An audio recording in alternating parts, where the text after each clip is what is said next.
Welcome to the Late Night with Chalky podcast. Friends and family, brothers and sisters, welcome to the Late Night with Chalky podcast. Yeah. Woo! Our guest this week grew up in and on the water. Growing up having a family boat, life evolved around fishing.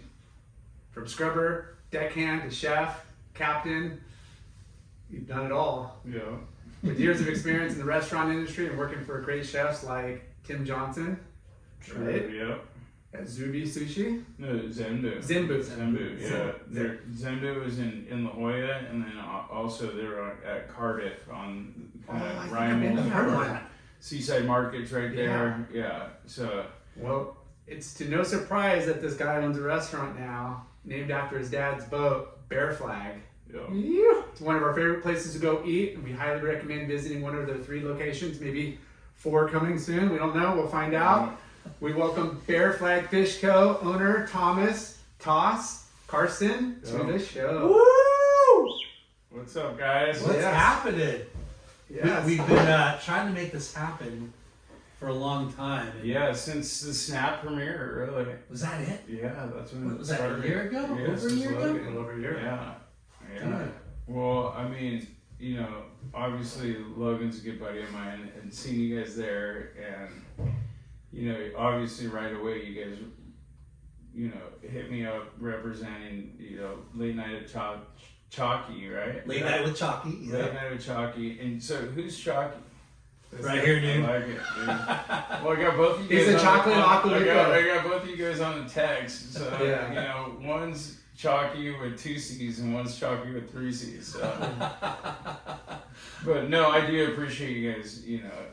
Freaking making it happen. Yeah. Well, we love your restaurant. We know it's a pillar in our community as far as like where the locals go. We know it's set up for the tourist biz too because of where you're located. But we just love supporting local small businesses. Yeah, I appreciate that a lot. And we're big fans. So Yeah. And the biggest thing that that ties us all together is surfing. that's it. 100%. We love talking about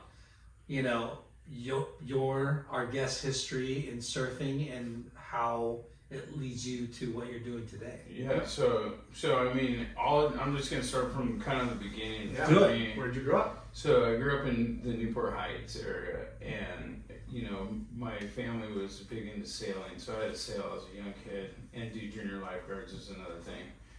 But Blackie's was the spot. That was the first surf spot for That's you? the first surf spot, and I'd go down there with my Eric Aqua, shortboard. No way. And That was your first board? That was my first board. Yeah. Eric So Aqua. not a longboard. Yeah, you say it better than I Yeah. did. And so, started surfing whitewash at Blackie's, and then finally you get a real wave, and you go down the line, you're like, oh, I got it. And, So your How friends. old were you? So I was probably 5. No at way. the time, 5, 6 years old. Who got in your surfing? Got you into surfing? Your dad or brother? Or? So really, my mom would just drop me off at the beach. It was more of a friends thing. Like, all your friends are surfing. Yeah. We had access to the beach, and it was like, and Blackie's was one of those spots that, you could get Blackie's really good or you could get Blackie's really shitty. Yeah. But it was always manageable. Like, your parents could drop you off there and they're not going to worry about you. Yeah. It's close. It's lifeguards, pier, whatever. But you got all the food right there. It's a good beach day. So I used to do all my birthdays there. So from probably 7, 8, 9, 10 years old, I'd do a birthday, I'd have all my friends down. There'd be boogie boards too, of course. Yeah. And surfboards. And so we'd hire a lifeguard, which was a friend of ours, this guy Nate Lumpkin, who is a legend, but he's not alive anymore, too bad. But the guy was just a badass. He's an Aussie guy and just, the coolest dude ever. And he actually was the one that really got me, pushing me into waves and getting me surfing. So when you were 5, you got your first board as an Eric Arakawa. Yeah, so nose guard on it with a yellow nose guard. I remember when I got it at the Frog House, and it's probably not the board that I should have got for starting out surfing, but it's the board that I wanted. Yeah. And so my dad bought it for me, which was pretty cool. I got it for Christmas or something. and you know, it had the yellow nose guard on it, and I honestly I wish I still had it. Yeah. It had the taper down nose, which wasn't like a short board, but like, you know, a little bit thicker. And, you know, my friend had a fluorescent, you know, bright blue and pink board. So we were just little blacky rats down there. 5 years old is Yeah. pretty young to start surfing. Yeah. Yeah, I mean, but you have no idea what you're doing. You're just out there with the Alita wetsuit on, you know, we custom made at the Frog House to fit you, you know. And so, but the thing is that I grew up on boats. And so I was born into The water. salt water. Yeah. So my dad actually was a boat builder. And so he built a boat at a shop in Costa Mesa. And he launched it in, what was it, like 1982, 83. I was born in 79. So I was a little kid. So I grew up free wakeboarding, doing all that kind of stuff as a kid over in Catalina, going down to Baja. And so I fell in love with Baja. That is the one thing that I gotta say is like, that place is magical. Yeah. So we would take the boat down and we'd go up in the Sea Cortez and we'd be the only person around. Wow, you had that range on that boat? Oh yeah, I mean it had 3,800 gallon fuel tanks. And Damn. back in the day when you built a boat to go to Baja, you built it so you didn't have to touch land because there was no resources back in the day. Right. Like Yeah. it was like, hey, you're packing crates of lettuce, crates of whatever, you know. Yeah. How steaks. big was the boat? The boat was like a 70-foot cruiser. It was Oh, a big nice. boat. That's Actually, there's a picture around it somewhere. I'll show it to you guys. And your dad built it. So my dad built it all aluminum, set up for going to Mexico. My dad really wanted to go down and cruise Mexico, so I grew up doing that as a young kid, which I fell in love with the saltwater right away. Yeah. I mean, like being on a boat in the middle of nowhere is the best feeling there is. Yeah. Did your dad surf? So my dad actually, you know what? He didn't surf. He surfed a little bit, but he had bad eyes, so he had contact lenses. And so he wasn't really like a big surfer, but he had moved here he lived on Mercer Island in Washington. And his dad was an engineer. He went to MIT, majored in aeronautical engineering, and he designed and manufactured the M16 machine gun in Costa Mesa. So What? my dad grew up in like in a metal shop, Wow. basically. But all his friends were surfers. So I had a neighbor, and this is like, you know, this is the kind of the life changing in the surfing for me. So I had a neighbor, his name is Pete Nickards, and he's not around anymore. He just passed away, and he was a longboarder, and he grew up on Lido Island, and they called him Knife. Knife. He was a goofy footer. So he had like a Volkswagen bus, and so when I was in like probably like 5th or 6th grade, he lived down the street from me. So he lived in the alley right behind me, like same address but one street over. So I'd walk down the alley. He had a brown VW bus, and you know I'd go get over there like 4:30 in the morning. You know, like he'd be rolling a joint in the garage. Back then, like I didn't really know about like smoking weed or anything. He kind of kept that on the DL. I knew what he was doing. Yeah.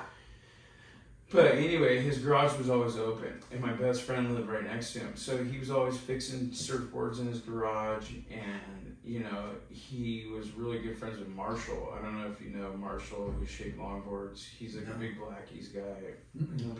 But so Tanner Prairie, he was a mentor to Marshall.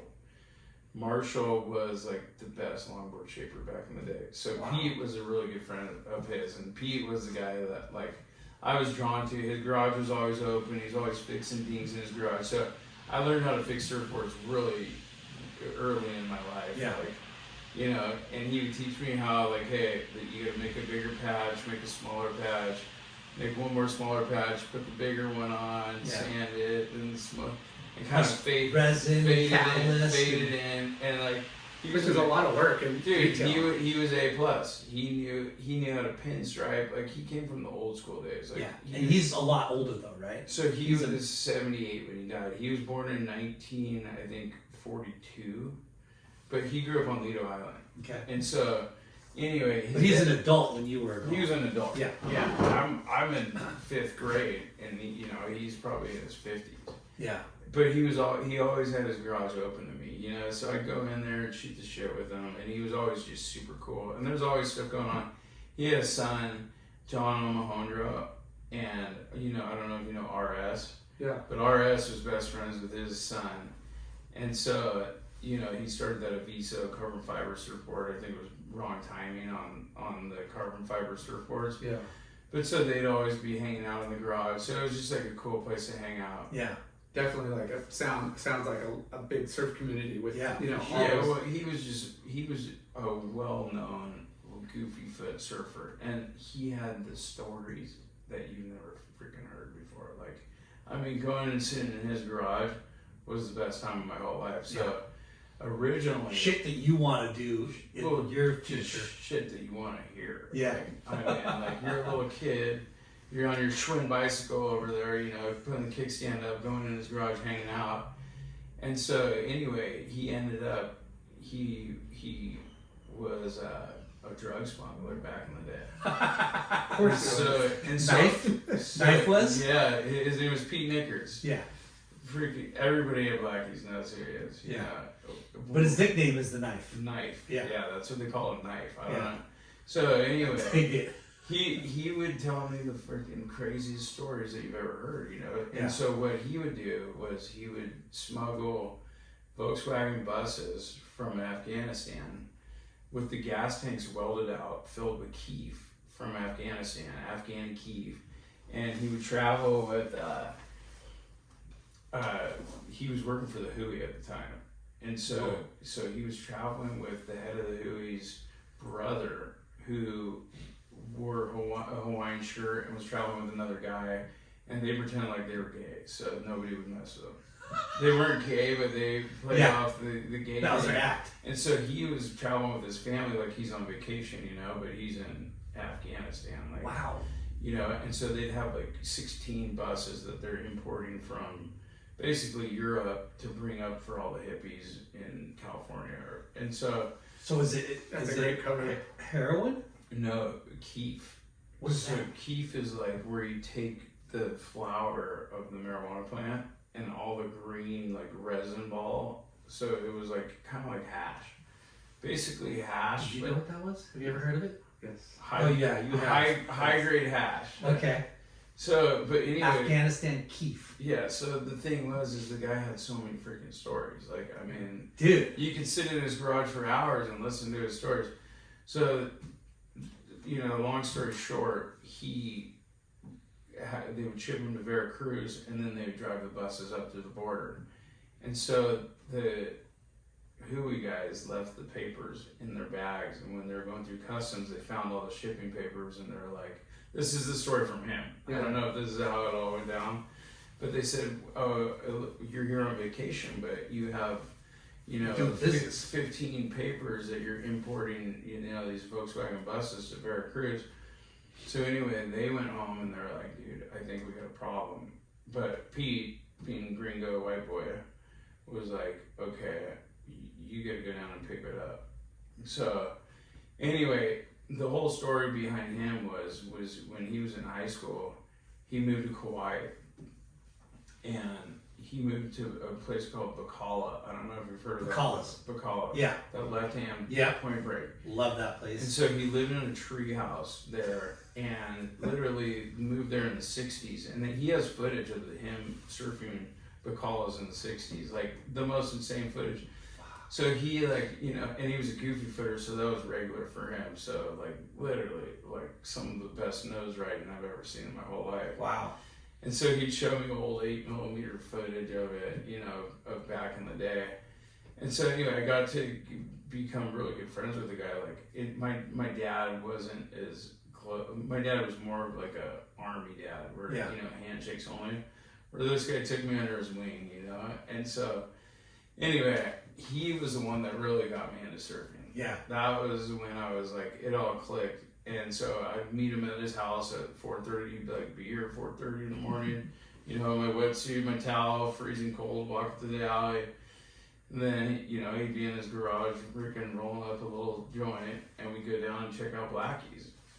And, you know, some days it was good, But Did he finish that story though? The Veracruz story? so what happened is he went down to meet the load, and they were busted. So he had to go to, and his other buddy that went down with him was a Green Beret, like this gnarly guy from Vietnam who was like, dude, the force to be reckoned with, who grew up with him on Lido Island too, who was like the craziest dude that he knew. So he kind of knew that there was something going down, and so he went down and met him, and there was a full-on buzz.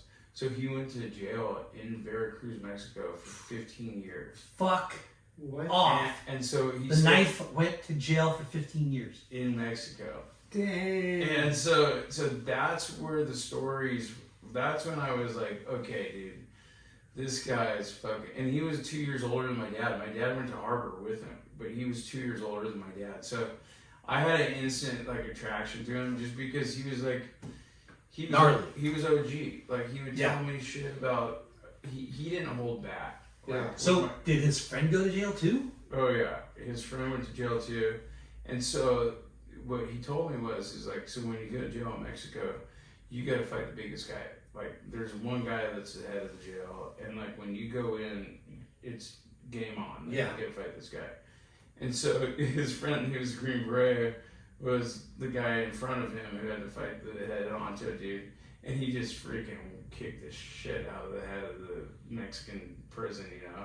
And so basically after that, he didn't even have to fight. He was like, But they spent 15 years. so he spent 15 years, and he told me they had on Friday nights, it was called iguana night, and so they would buy iguanas from so the jail was like right on the street where you could, like, you know, people walking by could sell you shit, right?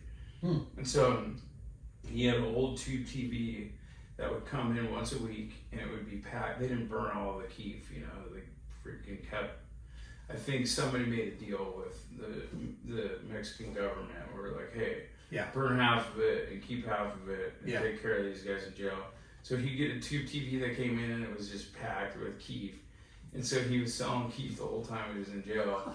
And so which could be a movie. This could be a movie. Oh, It happens all the time. It was a movie. I mean, the shit he told me was straight out of a movie. And so he said like Iguana Fridays, where like you would buy a big iguana, and the whole point of buying the big iguana was you had to kill it. And he said they'd chase the thing around with a frying pan, freaking whack it over the head. Like that was the fun part about it. He's like, the iguana didn't taste very good. Like, but So That's did wild. he know that he knew something was up, and he knew that he might go to jail? I think he got sent down there, and I think he didn't really tell me that part. The head of the Hui, who I don't know the name of, the brother was the guy that he was traveling with, and so he was kind of the scapegoat. You know what I mean? And Did they take care of him? I think that's where the half of the keef got burned. Yeah.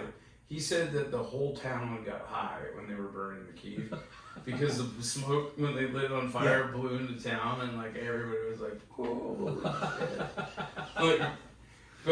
But he did 15 years down there, and then so when he moved home, he was a painter, and he met this girl Melanie, who was just got divorced and lived up in Newport Heights, and he was painting her house. And the guy's a character, man. Like if you Chopped the shit out of her. Like Now he's living in the garage. I think he's probably like, you know, I don't know, Andy. He's dad's a painter, I think too. Like, I mean, the jokes that they used to play on each other, like the bullshit they used to do. Like he used to tell me, like the guy was just a character, you know, like really funny dude. But anyway. His garage was filled with artifacts. His whole yard was filled with artifacts. So he was really into hunting for like Native American Indian artifacts. Like, so he was into mountain biking. So then once I started surfing, then I got into mountain biking with him. And this is when they were doing all of like Newport Coast and Turtle Rock area. So I'd go mountain biking with them, and it'd be like cat and mouse. Like literally they had like a sheriff on duty that'd be patrolling, but there was so much land and gates. And so what he would do is be like, dude, they're turning up all the soil, and like, look at all these caves. We'll find like, so much dude, we're cool gonna find, artifacts. we found, I have a collection of arrowheads and everything. Like, I have a little doll that somebody carved for like a kid. It's not like a statue or something like that. It's like a little kid doll, like somebody's like toy. But I mean, so what many crazy, interesting arrowheads, character. beads, like bone tools. And so he would always he would his whole yard was like literally like lined with tomahawks and bowls and like Just from the Newport coast. tools. No, from him his whole life collecting Okay. them. Like he collected shit. He was one of those What an guys. Interesting dude. Yeah, no. And he took you under his wing. But he had style, you know what I mean? Like the thing is like, you know, when like trends happen. Like let's say you bob the fender on your Schwinn bike, and like that's the new thing. Like, dude, he was ahead of that. Like, you know what I mean? Yeah. And he grew up with these other guys, like this guy Walt. They call him No Toes, who was like a pinstriper, like professional pinstriper, who built all these crazy cars. I think he's actually still alive, but he's missing some toes. They call him No Toes. but I got an insight to like growing up on Lido Island in like the 50s and 60s, like, and like how cool it was. And so he used to tell me like, and so this is what kind of made me a little bit more of a rebel than I was because of his stories. I was like, shit, you only live once, dude. This guy fucking knows what he's doing. Yeah. And so he, you know, back in the day, he told me he's the first one to ever surf the point, ever. Wow. So how it went down is that there was these body surfer guys that like kind of like the wedge crew guys, and they were body surfing at the wedge the day before, and they were surfing balsa wood boards, and they had them stashed along the beach, you know, like at their friend's house or whatever. And so they were all surfing blackies, hanging out with babes, and like, so he said that these body surfer guys came up to him and they're like, hey dude, if I were you, I'd be here tomorrow. It's gonna be going off. Like, dude, be here tomorrow. So they got up early, him and his buddies, and they went to the point, and this is when you could build a fire on the beach anywhere. And so they built a fire at the point at 18th Street, he said, and that left barrel at the point, and they had no leashes, you know, balsa wood boards. They paddled out and like got some of the sickest waves that they said they've ever. And their board would float all the way down to the pier and be banging into the pier, and they'd run down and grab it. And he's like, dude, that was the first day that the point was ever surfed. Wow. By surfers. Yeah. And it was him and, you know, like, Were those guys like body surfing it previously, No, or they were just they- wedge dudes? he was a surfer. Yeah. So the guys that told him were old dude, like wedge guys, like body surfers. like body surfers. Body surfers. Yeah. And they're like, hey dude, if you guys like surfing, I'd be here tomorrow. Yeah. And so those guys were little kids growing up on Lido Island. They rode their bike with their balsa wood gigantic boards, and they set up a fire. Before it even got light out, is what he told me. He's like, dude, nobody's ever surfed there before. How lucky are you to have run into the knife? Like, that's such a cool. So my neighbor is, he taught at Corona Del Mar High School. Yeah. Did you go to Corona at all? No, I went to Newport Harbor. Okay, but he's an old time surfer. He's like 76, and you know, still with it. Yeah, yeah. And he's told me stories about him jumping in his bus and driving all the way to Mainland Max, Oh yeah. and just so many cool stories, and how surfing and like no freeways and fucking, you know. Yeah, they used to call the Coast Highway something, but it was a 2-lane highway of death is what it was called. And it was all like, dude, you know, you got all this old metal going both directions, single lane with it, people working on people acid raging. and freaking People are raging, Yeah. with longboards on their car going back and forth from San Diego. Yeah, DUI was like $50 and just a little ticket. Like, They were okay, just get home some safe. cash out the window. Yeah. And you know, Different times, and it was a lot less crowded. I mean, it was It's definitely crazy how like the surf industry and probably countless other industries have been fueled. The seed money of it was from drug trafficking. a lot of industries. Drug A smuggling. lot of Well, I think that so this is my like, synopsis or whatever on how it went down was when the Vietnam War and the draft happened. I think that the surfers were smarter than a lot of the other people, and they knew that they didn't want to go over there. So the guy Pete, this is what he told me. That was his name, Knife Pete. Yeah. He told me that he put his mom's underwear on, like his mom's lingerie, and he had to go do a physical, and so he went in to do the Just physical, like Big Wednesday shit. physical office, and when they put the fucking hearing test on it, he would Just go act crazy. And so he just act crazy the whole time, and he's Section in 8. He's in his mom's freaking underwear, and they told him, get the fuck out of this office, get the fuck out of here, and literally. And then that's when he bailed and went to Kauai. Got it. And he told me stories about Kauai.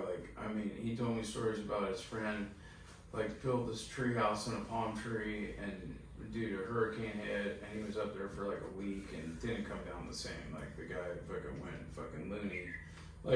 Just fucking crazy stories. But he had houses all over Hawaii, and he had one. And the thing that's so sad that I wish I bought it was. He had one in Poipu that was right above Pakala. Knifed it? Knifed it, yeah, just recently. This is 2 years ago. And his wife, they would spend half the year there and then half the year in Newport. And so he made good money. He went in for a surgery. His wife. I think he always did okay. He was a simple man, what I mean? He did okay. But the coolest thing is look at my skin color and look at who I am. Going to Hawaii and surfing is not as easy as a lot of other people, you know what I mean? If I go to Mexico, it's like freaking, I can get any wave I want, I'm not worried. Hawaii is a whole different pecking order. Yeah. But I surfed Bacalas, and he lent me a board. He said, go into my house, grab one of the boards, paddle out. Literally, I had a crowd of 3 or 4 guys there that were the head honcho dudes telling me, fucking go on any wave. Pete told them that I was over there. Yeah. And they've been hearing about me for years, 10 years, because I was Pete's buddy, you know? And so it was just such a cool feeling to be there and literally a set's coming and you guys are giving it to me. Holy shit, this is the best experience of my whole life, Well, the impression he made on you, he made an impression on a lot of people, it seems like. Yeah, well, he definitely did. Right? Pakala's is not a famous spot, but everyone knows about Pakala's. But that wave is like an Indo wave. Supposedly you feel sharky too. Sharky too. But it's like an Indonesian left. Didn't Mike Harris post a shot of that? I don't know, did he? Yeah, I think so. But it's I've gotten it. It's very localized too. It's very localized. Yeah. I got it. You gotta go through a gate, and there's a sugar plantation. You gotta kind of go cow patty or whatever. Yeah, you gotta go through some hoops to get there. Yeah. But so anyway, this is when I was younger, and so he and it was cool because I don't know if you've ever heard of Junior Beck, but he was a really good longboarder down in Blackies at the time, and there was so I got to see that whole longboard thing, and I got to surf the point going off, and I started surfing on a longboard, and skipping down the face with a single fin, and a lot of my friends shortboard because this is right when I'm going into 7th, 8th grade, and now it's I got I don't know if you know Dustin Hine and Makai McKenna, and all of these guys that were first, my friend Jack Shimko, they were all ready for Volcom, and this is the mecca. Now Volcom just started so I grew up in the Heights, and I had ramps, skateboard ramps in front of my house. I was a skateboarder, Vision streetwear, baggy shorts. I surfed too, but we had skate ramps all in front of our house. And so here comes Troy Eckert, Matt Patterson, Woolley, skating down the street, hitting our ramps, going, hey, here's a hat, here's a patch. Have your mom sew it on your, on this freaking hat, and a round Volcom stone. And so this is when I was going into 7th grade, and I'm leaving a private school called Garden Hall, and going into Ensign, which was freaking going into the jungle from Disneyland. It was a whole other ballgame. Gangsters, private to Ensign?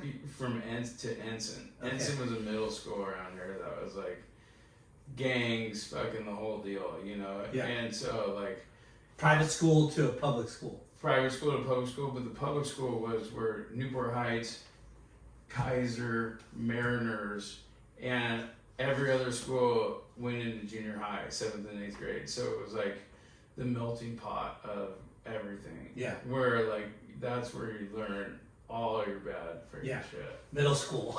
Middle school, like I mean, that's adolescent curiosity at Yeah. the same time, but man. no, it was good. It It's was 12, good. 13 years Well, old. I actually purposely got kicked out because my private school went till 7th and 8th grade. But I was like, dude, all my friends are going to fucking Ensign. I'm not gonna, like, and because I skateboarded, and like skateboarding, you know, Omar Hassan and Jason Hassan, those guys, dude, Omar would be skating my ramps in front of my house all the time. You know what I mean? Like freaking, I don't know, James Reed. He's one of the best skaters I've ever met. Like that guy did rip, but like literally, you know, you're growing up skateboarding with all these dudes in the Heights and at all the schools and everything.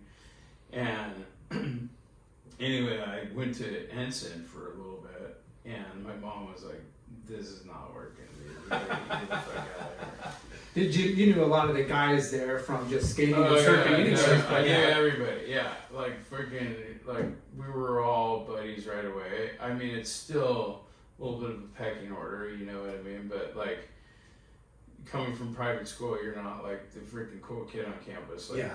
So skateboarding was like your passion for first. skateboarding, I've been doing for my whole life, you know. Yeah. And then surfing, you were kind of like, you start off on a shortboard and then kind of got into the longboard. Started off on a shortboard, got into longboarding because of Pete, you know, and like he taught me the freaking style behind it. You Yeah. know what I mean? Where like, hey, this is how you do it. Like, I Definitely. mean, he was goofy foot and regular, but like, you know, but more teaching me about like, hey, see this left off, see this swell, the left off the pier, that's like, yeah, you see this right over here and everybody's surfing over here. But look at every 10 minutes this left's coming in. That's Noted freaking on. perfect. Yeah. A Yeah. plus. He's like, That's right. that's where you want to be. And then he taught me how to go check the point. Like, hey, let's go walk up the pier and see if the point's breaking. Like, you know, just freaking go take a glance at it instead of having to drive all the way over there. Yeah. Just walk up and see. You can look right at the point and see if it's breaking. Yeah. Oh, you want to drive 3 blocks and then illegal park with your hazards on, and then Yeah, like, well, and then if it's not, and then if it's completely Yeah. flat, there's no It's a point. nightmare, Just yeah. get out of the car and walk around a little bit. But anyway, so that was kind of like my childhood. And did you do any like organized sports or like? So in 7th grade, what happened is I went there for half the year, and I had like this crazy girlfriend that was older, dude, like pinning me against the locker, making out with me. I'm just like, dude, what the fuck is going on? Like, this place is crazy. Like, but I didn't. It's not that I didn't like it. Yeah. I was just like, fucking, hey, dude, like, I'm fucking growing up quick now. But so then I moved to Mammoth. What? Yeah. So and what was cool is right. Did you want to move to Mammoth or? I Your don't mom know- made I don't you, know or- exactly how it went down, but my mom hated Ensign. She was a teacher at Carson Hall, the private school that I was at, and she just was like, We need to get you up to the mountains away Yeah. from all this. we need to get you out of here. Like, Did you guys ever visit? so we had a house in Mammoth Okay. our whole life. Oh, so, sick. So from when I was a little kid, I was going up there, but we like What a shocker. you know, grew up skiing and snowboarding just started. So I'd probably been snowboarding for like maybe 1 or 2 years, you know, but like barely snowboarding, going down the mountain, you know. Yeah. And so, anyway, this was right when Fulcrum started, big time, like freaking, like the red, green hoodies with like the green and red and yellow shorts with the alligator print, like pockets on them. They And, were like, fucking wild. like So cool, but like so my first day, so we moved to Mammoth. My mom was like, "Okay, we're getting out of here. We're moving to Mammoth." And so, So what? Were you getting into a lot of trouble? well, I'm not really at this point. I mean, I got. she's enough out writing on the trouble. wall, like you're just. She Kinda, just was like, you know. Are you what? the only kid too? No, I have a brother that's 2 years younger than me, Okay. or 18 months, so he's pretty close to me. So, anyway, she's like, "Dude, we're just."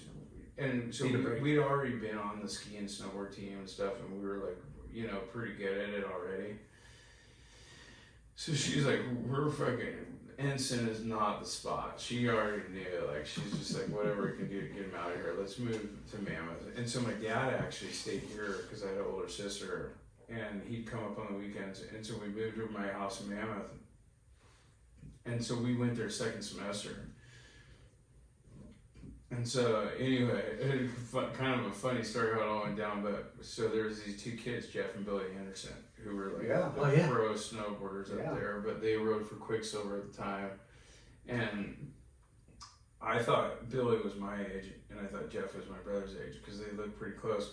And we'd already met them like briefly on the hill, you know, but they were like the rippers, you know. Rippers. So the first day of school, I was like, yeah, Pete, you gotta meet Jeff. I'll meet Billy, dude. We're gonna be in, you know. Yeah. Like, or we gotta hang out with these guys. And so anyway, I was wearing a red Volcom sweatshirt. I remember the day, fucking like it was yesterday. And I had English class, and I look over and it's Jeff sitting next to me. Like, really didn't pay attention too much. And towards the end of the class, hey, what up, dude?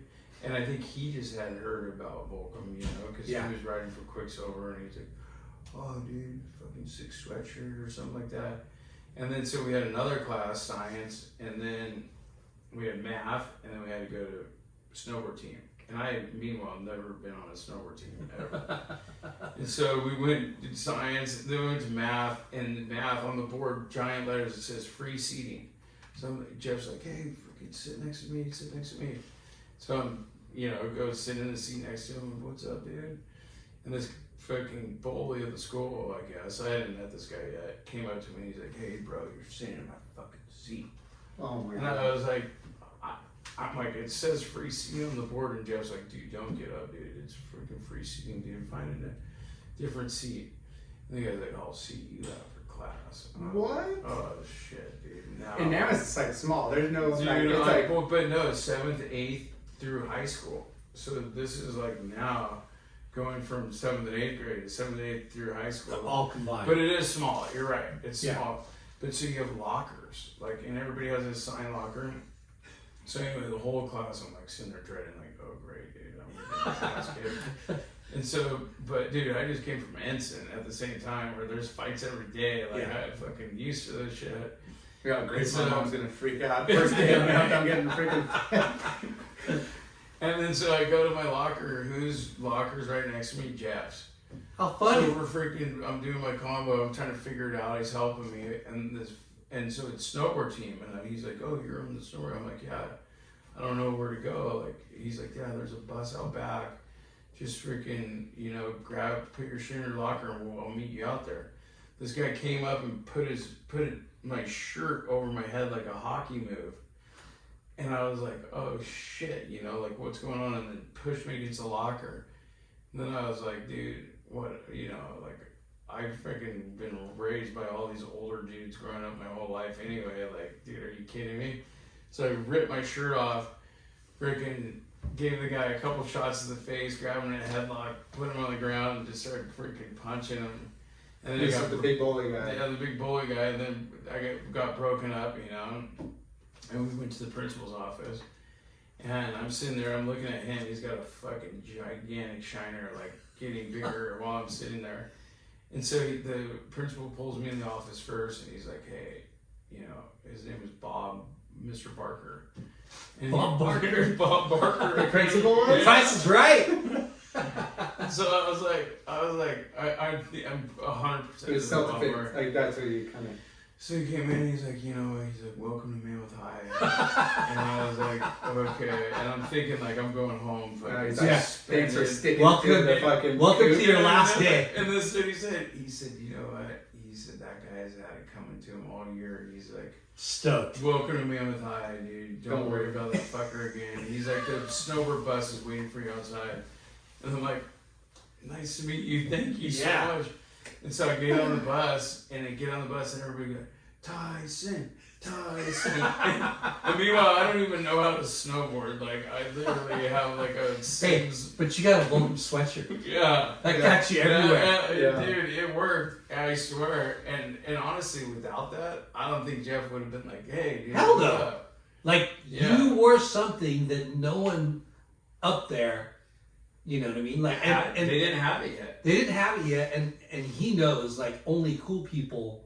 Well, I think the thing was and like when Volcom started, like Wooly and Tucker Hall and Troy, those guys were up there mobbing, jumping off Wrigley's fucking cliffs and like charging, wearing all Volcom. Yeah, and like I think those guys really knew who they were too. Yeah, like dude, they were like, we want a fucking these guys piece are of crazy that. motherfuckers. Well, dude. Yeah, I mean, even they picked up territory like pretty quick. Like they were like right out of the gates, we're gonna start a snow team. Like it was like they were. I mean, something they did, but they're gonna make it. No, dude, they were the snow team. That's what I mean. Like they were launching. We're gonna do what we love. Cliffs. Like I saw Wooly jump off Wrigley's, like, which is like a 30-foot like a giant cliff on the backside of Mammoth. So you got fully accepted. So the first day of school, I came home. My brother's like, "How'd it go?" I was like, "Dude, don't worry, Pete. My brother's name's Pete." I was like, "We're in, dude." And so that year, it snowed 58 feet of Mammoth. Like it was one of the record years ever. Our car got How buried. weird is that? Our car got buried. That's not gonna win. It could be like that this year. It We're already could at be, like dude. 13 It feet. could be, yeah. And we live right up like our house is up on Cannon Lodge. And so like we are the weather report right there because like the mountain's 11,000 feet, I think at the peak, maybe like, but our house is like at 7,000 or 8,000 feet. Wow. Which is like, dude, we get the weather there. Yeah. If it's gonna snow and how many feet it's gonna snow, it's like pretty much Right our there. house. So at first you're probably bummed that you were moving up there, and then right off the bat, when first day of these school, guys take me under their wing. Yeah. dude. you have the guys Yeah. that run snowboarding up there, Pretty much. like wanting to hang out with you. You're like, whoa, I'm in. Well, and the cool thing is that the dynamic and like the way that the surfing industry related to the snowboard industry was that like the older guys, even more in the snowboard industry, hung out with the younger kids way more. Like the surfing, you're out there and you're kind of battling for waves, and there's more of a pecking order. But snowboarding, it's like skateboarding, and more repetitive. Where you're like you're egging each other on to do better, and like, it's surfing has like 20, 30 years, 40 years over snowboarding. Yeah. So the age gaps are way bigger in the lineup than they are in the mountains. Well, but it's on the compared beach, to snowboarding. But on the beach, like everybody's bros on surfing. You know what I mean? But once you get in the water, and you got diving waves and all that shit. Yeah, when you're battling for waves, it's not the same as going down the hill and being like, hey, let's go hit this hip and go slashy over there and go do this. It's like it's kind of like follow the leader type shit where everybody's in shredding the same wave almost. Yeah, because the he mountain doesn't snowboard. I snowboard. Yeah, I know what you're talking about. I know what you're talking no, about. You don't, it's like skateboarding. Like, he doesn't snowboard. Yeah, I don't snowboard, but it's like skateboarding where that bowl is going to be there all day. Where the wave, you're following a line. You're following a line, and you got these other guys doing tricks over them that you want to do. Yeah. And you can keep hiking the same hip, or you can do the same. But what it was it was the mecca of snowboarding. So Mammoth didn't even allow snowboarding at this point. It was Gene Mountain, so there was a half pipe. So immediately we joined competition USSA. Because that's like when you're on the snowboard team, it's USSA. You have to have a leash, and you can Mammoth. I started going there like I skied at 3 or whatever, and then I'm like snowboarder came along. I want to snowboard. It's like I can't snowboard there. What do you mean? But what was cool is these guys taught me like so we had to do GS and slalom too. So GS is giant slalom, like Olympic shit, and slalom is gates. Like you got to hit them quick and. But then we had the freestyle, so you had to do all of it because it's all part of the competition. Like they judge you on all of it, and then, but these guys were so freaking good at snowboarding where they would hit the giant slalom gate front side, and then they'd switch to goofy and hit front side every gate front side. Just switch. Like switch right in the middle, dude. But so smooth that they would beat the guys that were on the race boards with their freaking speed suits on. You know what I mean? Like that's how good they were. So crazy. So. Anyway, I learned a ton, and then when I moved back from just a semester, we lived there for like basically a year, and I became really good friends with Jeff Anderson. He passed away now. So, and my brother was too, like freaking super close best friends, you know? And so we actually did a video for Jeff to get sponsored by Volcom when we were up there. So we put this video together, you know, and my friend Neil Buttermore had like the camcorder, and he was good at editing or whatever, not good at it for the time, but you know what I mean. And anyway, like, so Jeff started writing for Volcom, and then, you know, the whole Volcom thing kind of Exploded. Yeah. And then so when we moved back for the summer, Jeff came down, and that's when they had the warehouse over. It was next to the muffler shop, right next to the apartment complex. Not the big one that they had on 15th or whatever the street was right there, but so that's when, you know, they built a half pipe in there, and it was Chet Thomas and freaking Tucker Hall and Ian Gant, and like, dude, so it was just freaking comedy. I mean, Tucker Hall, dude. So I actually grabbed a bunch of power tools in my dad's shop's right over here, right down the street from there, to build this first mini ramp that they had inside. And the ramp took up basically the whole office, you know, and then there's a curtain with a muffler shop, and then there was like 8 sewing machines behind the other wall, and they're just doing it, you know, and it was freaking awesome to see. But So why did you guys move back down though? so we moved back down just because we had to, you know what I mean? That was just like, Mountain life was just a get him out of here for a little bit, Yeah. you know. And you know, and my mom was like, no matter where I take these guys, it's not gonna matter. You know what I mean? They're gonna find trouble. Yeah. Or trouble finds them. They're gonna find trouble. well, the crew you're up with in Mammoth is the same crew that was rolling heavy down here And too. the, Like, and, the, you know, and the thing is that like a lot of the guys from Mammoth, I'm still friends with today. Yeah. Like I could see like Matt Brown, I could see this guy Trevor, Joe Winiger, like these guys, and they were way older at the time, even older than the high school guys that we would have been hanging out with. yeah. So it was even like almost worse, but like at least we had a common ground, which was snowboarding. Yeah.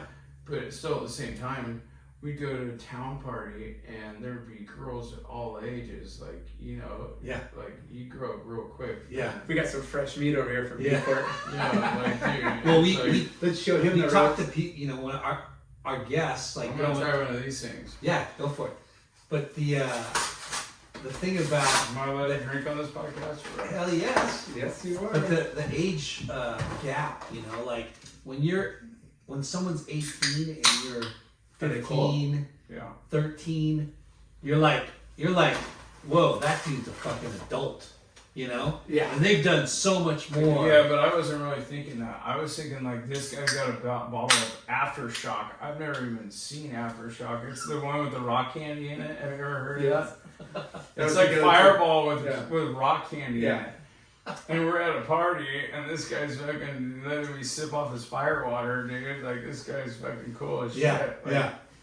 So you guys moved back down So after we a moved. year. So we moved back down, and then that was when I was in 8th grade, basically. So like this is still when I'm young, and so then after that experience, like dude, you know now like, you know when you move away and nothing changes at home, like you could like move to Mexico for a year Yeah. and come back. Same old. You could learn Spanish and have 100 new friends, and nothing would change here. Yeah, like, wow. literally, it's just the way it works. Yeah. And it's so bizarre how that works, and it's almost like more people need to do that. Like, get out and go learn a language, go Yeah. live a culture, go do it. Yeah. Because Travel it's the abroad. truth. Because nothing does really change. It's the same old ticking Rat clock. race. Like, yeah, and it's like Ticking time bomb. and you learn so much by, and so that's kind of how. Just getting out of your comfort zone and having to meet new people and put yourself, because yeah. these little micro circles, you know, like here you are at Mammoth, and Mammoth's small, you know, compared to coming from Orange County. Yeah. You know, you rub a couple people wrong there. There's no other circles of groups, so you kind of gotta like, Yeah, you know? when you're young, dude, it's harder to row. Like we're young, you Yeah, know what I mean? yeah. We're young, having fun. It snowed 58 feet. Nobody was complaining. Yeah. Like literally, we were doing runs that didn't even exist, that never have even been done because there was so much snow. Yeah. To go to school, we had to go. So it was a 2-story house, and we had a balcony, and we had to dig a hole out over the rail of the up, like a badger hole, and then we had a a truck, and meanwhile we're wearing Volcom shorts. We're not with freaking high socks and like tennis shoes on. Skater like Tromping through the snow, and then we have a 10-foot drop down the snowbank to get to the school bus. And then by that time, you're like freaking snow in my shoes. But we didn't care, dude. We were fucking wearing fucking Volcom shorts at school, dude. Like, fucking. Little rats. Yeah, that's how it was. Alright, so you're back down to Newport. So back, when I moved back, like, I mean, I felt like that was the best time where, like, everybody, like, now Volcom's established, like, Hurley, all these other companies are kind of coming in, like, you know, like lots of friends are sponsored, but we're freaking living at the beach. You know what I mean? My friend Taylor Sterner, who is like, dude, a legend. I love the guy forever. But he lived on 34th Street, 32nd Street in the alley, and so everybody kept their surfboards there. You know, it was kind of like this clubhouse, stash house, dude, where freaking, you know, surfboards piled up. And where you could go, his mom and dad, Wayno and freaking Debbie, were the coolest parents ever. Like, if I needed a note at Newport Harbor, like, Debbie was there picking me up, like, writing me a note, you know what I mean? Just the coolest So you went to Newport Harbor now? So, yeah, so I did half, so I lived up in Mammoth, and I did half of 8th grade. So I did half of 7th, half of 8th.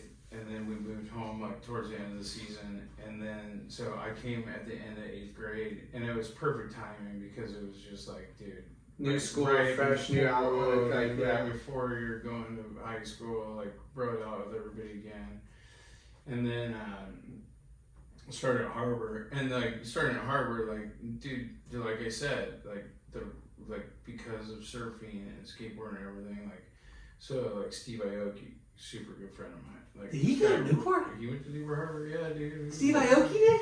Yeah, we snowboarded and hung out all the time, dude. Did you know that? Yeah.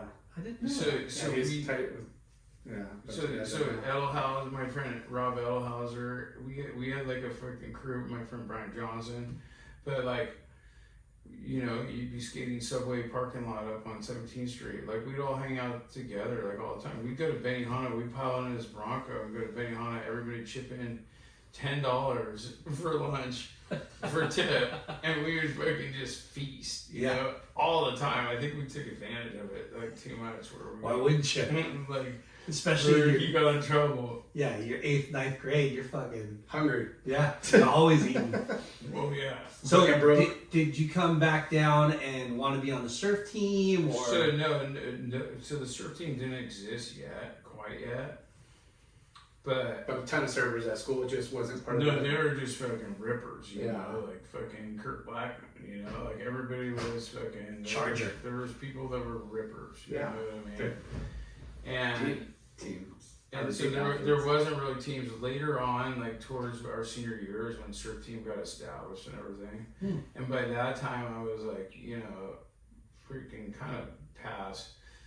I wasn't a good enough surfer, I would say, to like be competing against the guys that were really good. But just surf school, like surf class to avoid PE and other stuff like that. So I'll get to this. So I went to high school for a year, and then I got sent away to boarding school. I got in big trouble.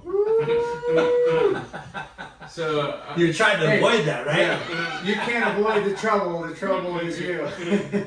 So, but no, I had a great fucking freshman year. I mean, dude, unbelievable. And the reason why is because, like, literally, like, usually the seniors, like, are fucking assholes to the freshmen. I could go to any party I wanted as a senior party and walk right in the front door and be like, oh yeah, he's fucking with me. Like, yeah. We were connected. I'm sure there was people that weren't, but as far as like our crew, yeah, like, we all got along with everybody. Like all the older guys, like fucking loved us. We were all hanging out. So is this like Logan Julian? And yeah, dude. Mackay, McKenna. Believe me, dude. Fucking yeah. That was Andreas, Zakarakis, you know. Oh yeah. Like we were all buddies. Daddy Hine, dude. Like we were all buddies, but. Anyway, freshman year went really well. Sophomore year, I got in trouble. I freaking so I used to do BMX when I was younger, and so the Castaways. I don't know if you know where the Castaways are. Yeah. They built all those homes up there. So we had like a dirt bike track up there that we used to like all hang out at. I don't know if you know the Towersy, Chad Towersy. And Yeah. So Chad Towersy. We had Pat on. So Chad was my best friend growing up. Like literally best friend. Uncle Tito. Uncle Tito was my best friend growing up. So you got no trouble like, with him.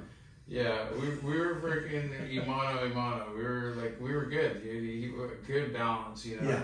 He's aggro and mellow, like, and still to this day, dude. You know, I love the guy to death. But Me do too. But anyway, Sunrun. we used to Shout out to Sunrun. Yeah, I don't know what you're working for, Tito, but hey, I love you, Uncle Tito. So anyway, they were the fucking dirt bike track up there. I was pissed off because they're doing this huge housing development. Oh yeah. And Those are the bluff, like the bluff, yeah. Yeah. And so Are we talking up above Sheep Hills? No. up above Back Bay. Back Bay. Back Bay. Yeah. They look like a kind of East Coast cottage, Yeah. like whatever, not cottage, but I call them track homes. yeah, they Fucking all look track the same. homes. Fucking track homes. So I was fucking pissed off about it, and I was at a party, and this guy, I'm not gonna name his name because I'm not gonna throw this under the bus. But anyway, he had a Blazer, an old 80s Blazer with 38-inch tires on it, like a fucking monster truck. The shocks were still hanging off of it, like, but you didn't need a key to drive it. So the fucking key. Just go turn the. So this car got driven around town for probably like a good 6 months. Like Anybody took anybody took it, and it would just end up at a spot, you know. And then you'd see it on Lido Island, and you'd fucking jump in and take it. Like it was like a fucking Uber, but like a monster truck, you know. My Volkswagen Squarebag didn't need a key either. So anyway, we're at a party one night, and he's like, "Dude, fucking, I'll pay you $100. Just get rid of that thing, dude. Just fucking get rid of it. Get rid of the Blazer? The Blazer." And I was like, "Dude, I'll fucking get rid of that thing." He's thinking that I'm gonna take it down to Mexico and fucking drive it off the cliff. But so instead of that, we decided that we're gonna fucking launch it off a different cliff. And anyway, a couple, I don't know, I'm not gonna name names that were with me, but there's 3 other guys with me. So we found it on Lido Island. It was like a super foggy night, and we're like, "Dude, okay." This guy said he'd give us $100 if we fucking get rid of this thing, and we're thinking more of just like, you know, like fucking Not a Santa Ana chop shop or anything. not Like, like crash into the telephone pole and kill the thing, you know. And so anyway, the fucking bluffs are out there, and there's a full construction zone, bulldozers and everything. And so we had to fucking get the car out on the cliff, you know, to launch it off the fucking cliff. We decided we'll fucking launch it in the bay, dude. We'll get rid of it. Meanwhile, I think we're probably smoking weed at this time. And so the only way to get the car out on the bluff was to go in Dover Shores, and then they have those cul-de-sacs. But the cul-de-sac, there's a fucking giant fence, like a wooden fence. So we scoped it out, and they're like, "Dude, there's no way around it. We're just gonna have to fucking plow through it like a fucking wrestler, dude. Like, you know, like freaking WWF or whatever they call it." WWE. WWE now. Yeah, WWE. Back then it was F. So we backed it up to the back of the street, and we just freaking launched it through the fence, and it was the loudest noise. I swear to God, dude. So wait, It sounded you're like gonna launch it off the bluff, but we had to into get through the fence first. I know, but you're gonna launch it through the fence into the bay. No, we're gonna get it out there first, and then we're gonna launch it. There's a fence protecting Yeah, the development. You can't get So the car they're gonna out break there on through the bluff. and then Okay. launch it. But We were young, very stupid high school. because I'm thinking you're going off a cliff at some point in time, right? The car. Oh, yeah. The car. Oh yeah, I'm not in the car when it's going off. Yeah. Hell no. So, So you're like going to. So we launch it through the wood fence, and it fucking is like we're like a football team running through the fence, you know, like boom. But it was super foggy, and we sat out there for a little while, and like, dude, nobody freaking came out, like no sirens, no helicopter. We're like, We're good. Okay, dude, we're doing this. And so we went and scoped the cliff, and we're like, dude, okay, we're gonna do it. We put the rock on the accelerator, and we freaking tied it like a pair of suspenders that we found in the bag to the wheel, and we freaking launched it off the cliff into the back bay. And then we're like, oh shit, dude, that was fucking. And we had a camcorder, of course, we got it in like, thank God. Would have been YouTube 100 million downloads. But and then so the next morning, like, so we fucking bailed and So you we launched it. You launched off it. the fucking cliff into the water, into the back bay. It basically. So this is behind Dover Shores? Like before you go over the bridge, you know? Like before you go under the bridge of your boat, but it hit the fucking sand and it bounced like fucking 300 feet in the air and then nosedived in the water. But not one drop of oil spilled. It just fucking sat there. So the next morning I was like, oh fuck. Like after that we went and like, you know, all smoked and freaking What are we gonna bombed do? it, like, and thought about it. I'm like, nobody ever fucking says anything. And then, Until today. yeah, I know more people know about it now.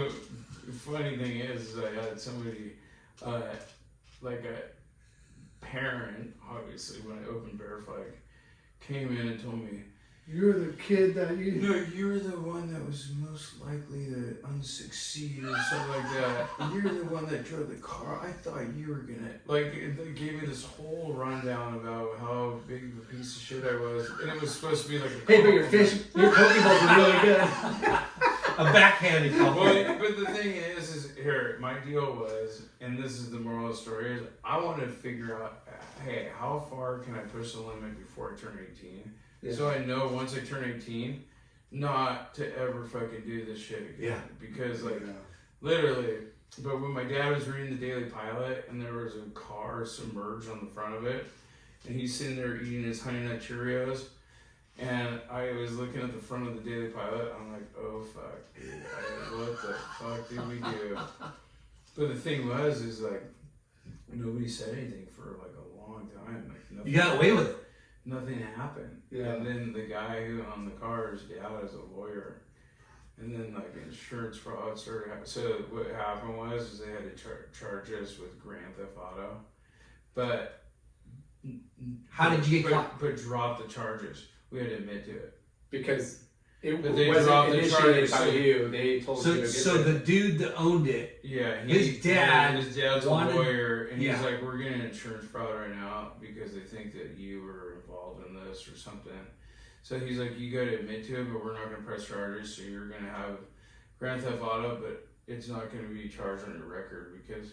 So then I got sent to boarding school basically. So this is sophomore year, and I was like, "Okay," and they were like, either you're going to fucking military school or you pick a boarding school. So I'm like, okay, my friend's going to a school in Utah that has a snowboard team, has a half pipe at the school, like a skateboard half pipe, like, you know, co-ed. I'm like, this looks like a fucking pretty good. And it was the best thing that I could have ever done. Like, literally, so they didn't realize that, like, I already lived in Mammoth and competed in snowboarding and done. So when I went to the school, I, like, basically redid their whole half pipe for them because I got taught by the best of them, by freaking Chet Thomas and Tucker Hall and freaking Omar, all those fuckers Yeah. teaching me how to build a ramp. So I fucking figured out, fixed all the coping, fixed everything, put an extension on it. Like, so this 10th, 11th grade? so this is 11th grade. And then, you know, competed in snowboard and did really well. Like I got 6th in the nation that year, freestyle half pipe. Epic. Like, you know, I mean, That's what you're doing every day. That's your passion. Oh, Like, dude, yeah, you're driving, Skateboarding, like, yeah. Dude, You can skateboard, you can skateboarding and snowboarding. So like, I did miss the beach, and that's the one thing, dude. That like, how long were you there? I was there for a year. Okay. So the whole goal was, if I got straight A's, I could graduate my class at Newport Harbor. All my boys, Chucky, fucking Andres, Mackay, fucking Daddy, like, I don't know if you know Bubby at all. Oh, Bubs? Bubbies? Yeah. We know Bubs. Yeah. Bubby was with me when I launched the car off the cliff. I wouldn't put it past him. There's probably his rap sheet is probably longer than yours. Yeah, well, no, dude, we were pretty good though. Like for the shit that we did. Yeah. And I figured it out quick. You got away with. Yeah, but I figured it out quick, and part of it is like, you know, going back to that guy Pete Nickers telling me like, hey, like growing, like those the memories and the things that he was telling me was like, dude, this is like who we are, dude. We're freaking badasses from freaking Newport surfer, fucking rats that like, and you know the stories that he taught me. We're like, dude, I don't want to look back at my life and be like, dude, I never did anything. I freaking never like absolutely never colored outside the line. And that's kind of, if I didn't do that, then it wouldn't mold me on into who I am. And it wasn't like you like set out to do those things. Yeah, you weren't like malicious thinking. You were like, let's just go have fun. You know, it happened. Yeah. Like your mom didn't hurt anybody. Yeah. Well, and like your mom. God. Yeah. You're like your mom found out. You don't find trouble. Trouble finds you. Right. Yeah, we'll say that. Yeah. But I think our generation of our dads was kind of similar. You know, they had a lot of freedom, and they were like, at 18, you moved out, and you either joined the military or way before that. But you know what I mean? Like you were just. They were charging. Raw chargers, and my dad just said, like, look, as long as I don't have to pick you up at the hospital, in the ER, or jail, you can do whatever, you know, kind of go have fun. Well, but just be mindful, like, don't, hurt anybody, don't hurt yourself, and and that's how I felt. Don't get caught. So you got straight A's. I felt that I moved out when before I was 18, you know, because when you go to boarding school, when you get dropped off at boarding school, dude, there's freaking tears in your eyes, you know what I mean? You're like, dude, how did I do to deserve this? And then when you realize that, like, I'm on a co-ed campus, it's like early college, like, what the fuck, what am I crying about? Like, this is the freaking life. Like, you're like a mini adult. Yeah, fending for yourself. Yeah, you know. When you realize, like, oh, dude, you're making your own calls. You're like. Yeah, and the thing is now you're finding who you are as a person, whether you're a leader or a follower or a freaking sheep or a wolf or whatever the fuck it is. You gotta figure that out. Conversation. You gotta figure that out at an early age. I mean, if you don't, you know, you're always going to end up being a follower or whatever it is. Yeah. I don't know. I love it. And there's a lot of opportunity for those that have that mindset and feel like that. Or, you know, just to let you know, we only interview wolves and leaders. But it is to find that out with yourself early. Yeah. It only benefits you. In every situation. So, like how to handle adults, like you've already been able to communicate with adults. So your parents said you could get out of boarding school. Well, the thing is the state took custody of me. The state did? Because I got in trouble. Oh, because of the felony. So, but I don't think it was a felony. I think it was a misdemeanor, but yeah. Well, it was a felony, but they made it a maybe that's what it was. Yeah. But the state took custody of me, and my dad is not a dumbass, and he's like, "You got to get out of the state because I'm not gonna have the state have custody of you." Yeah, yeah. You know what I mean? Yeah. If you live in Utah, the state can't have custody of you. So he was like, "You got to figure out a fucking different state to go to for a year, and you better do good." And when you anyway, I got to come home. Graduate from Newport Harbor with all my homies, and honestly, my parents bought me a car, which was a fucking. It wasn't like you know, I got a Dodge Dakota truck with camper on it, which was fucking perfect. Yeah, you know what I mean, dude. Senior year in high school, camping. I got fucking straight A's. Yeah, and so that's a cool thing is you went away. It was almost like because you got caught. Right? Yeah. And because they made a misdemeanor, you went to boarding school.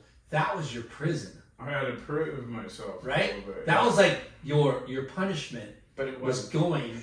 But it was like What I mean, yeah, I'll take that Skateboarding, punishment, right? surfing, It was, going like, young, it, was away like, from home. it was like going to fucking Arizona State. Yeah, and you fucking became a gnarly snowboarder. You won. Yeah, well, no, I got 6th in the nation. Sixth that in the year nation. and the thing is the snowboard coach called my parents and told them I refuse to take your son to nationals because I was the only one in the school to make it to nationals.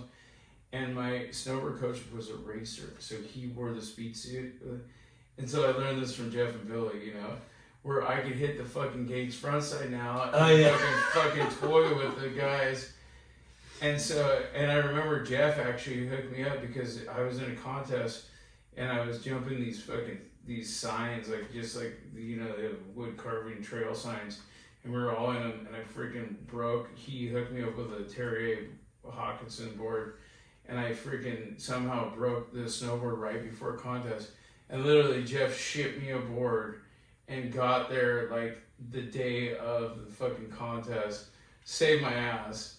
Wow. Where and it was one of his boards that he already ridden. Like, he's like, I got one, I'll fucking send you right now. Epic. And So why did the coach not want to take you? Because I was just such a derelict. So we'd have dryland training, and so you'd have to run around this huge fucking field, like fucking gigantic fucking field. It was like, I don't know, like a 4-mile run, like not that bad.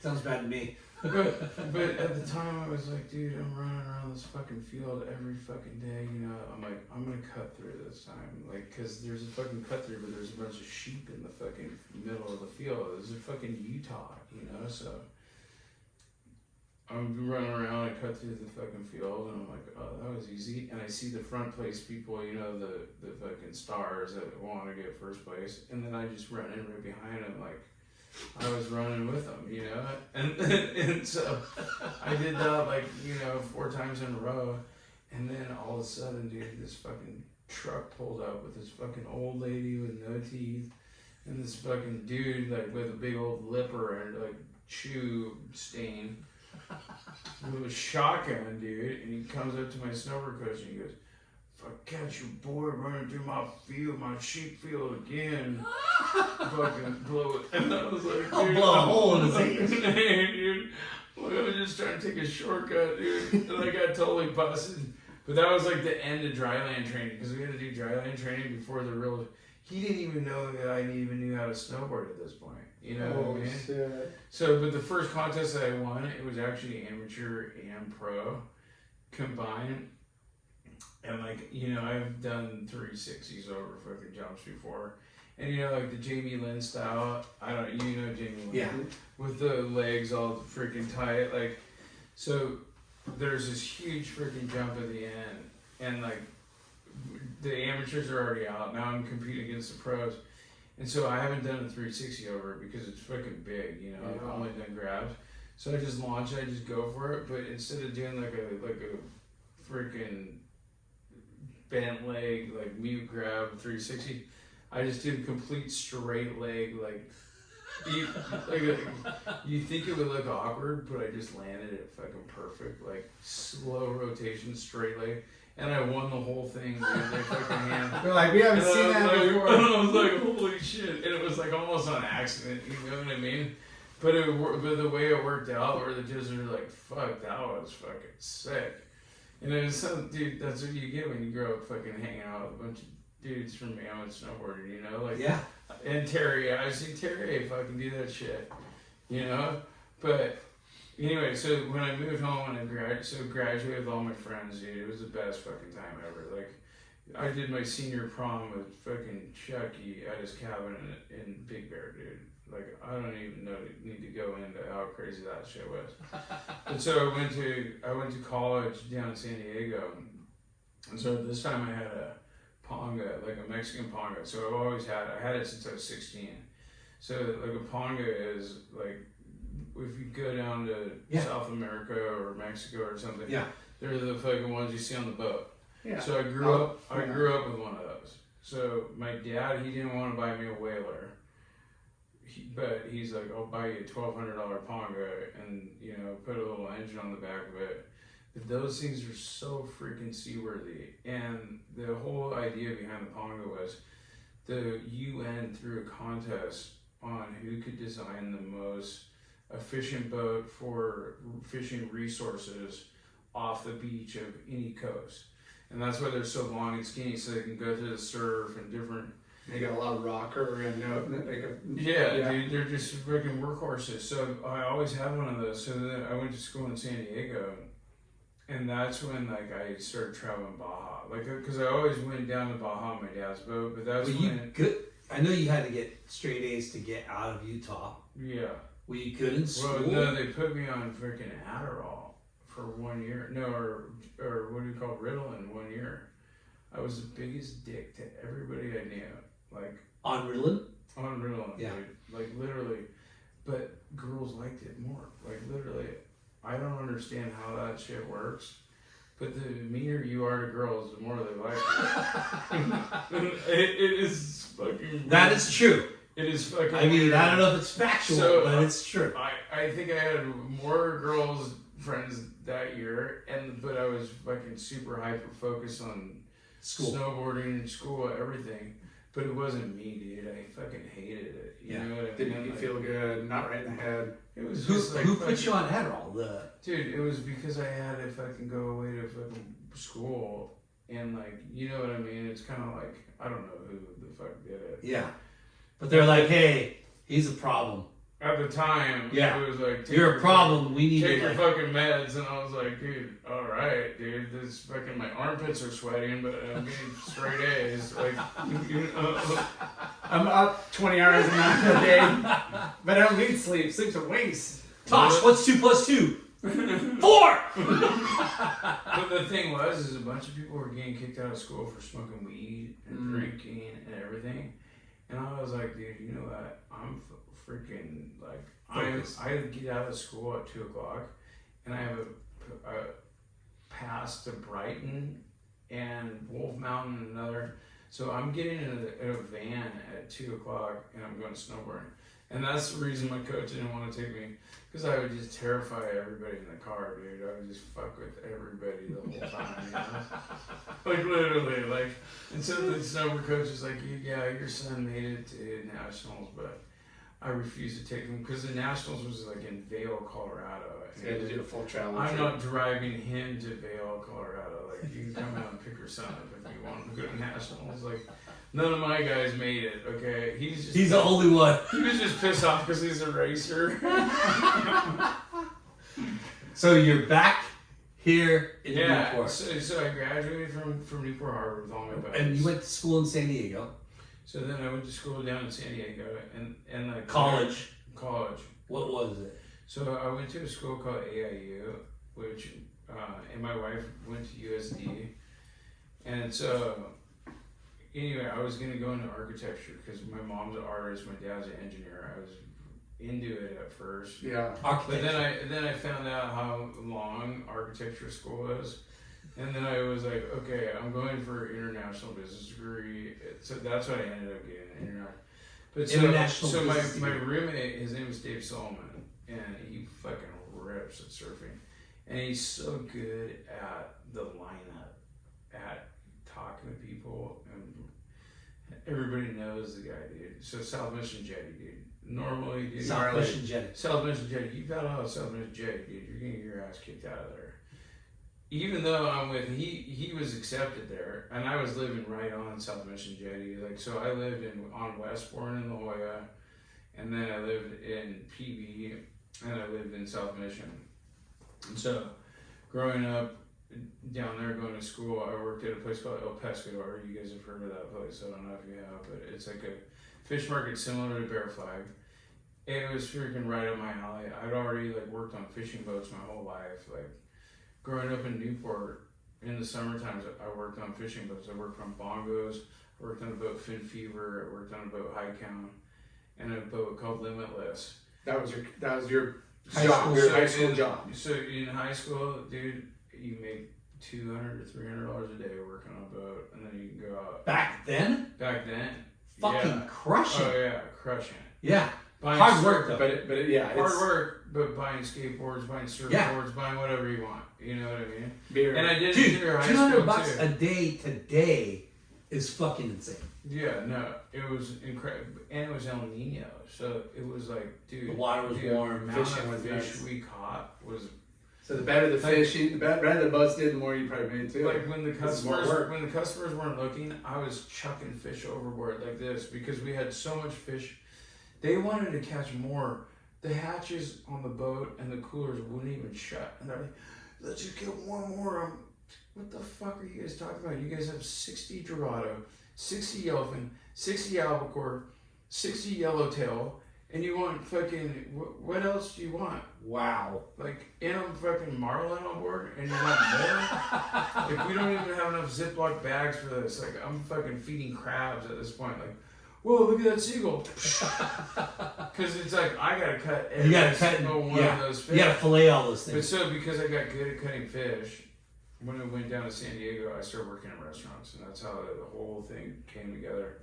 So I was cutting fish on a boat, and I got really good at it because that's what I'm doing every single day. And you had somebody that showed you like, hey, this is the route, like this is what you do, or you kind of just figured out watching. Yeah, you watch, you figure it out. You know what I mean? It's like just like anything. Dude. Yeah, and then it's this muscle memory. To backtrack a Yeah, little it's bit. figuring out your own style, dude. Just like surfing, just like skateboarding, you figure out your own style. Like what? Hey, Of efficiency, filleting fucking a this, fish. yeah, cutting fish.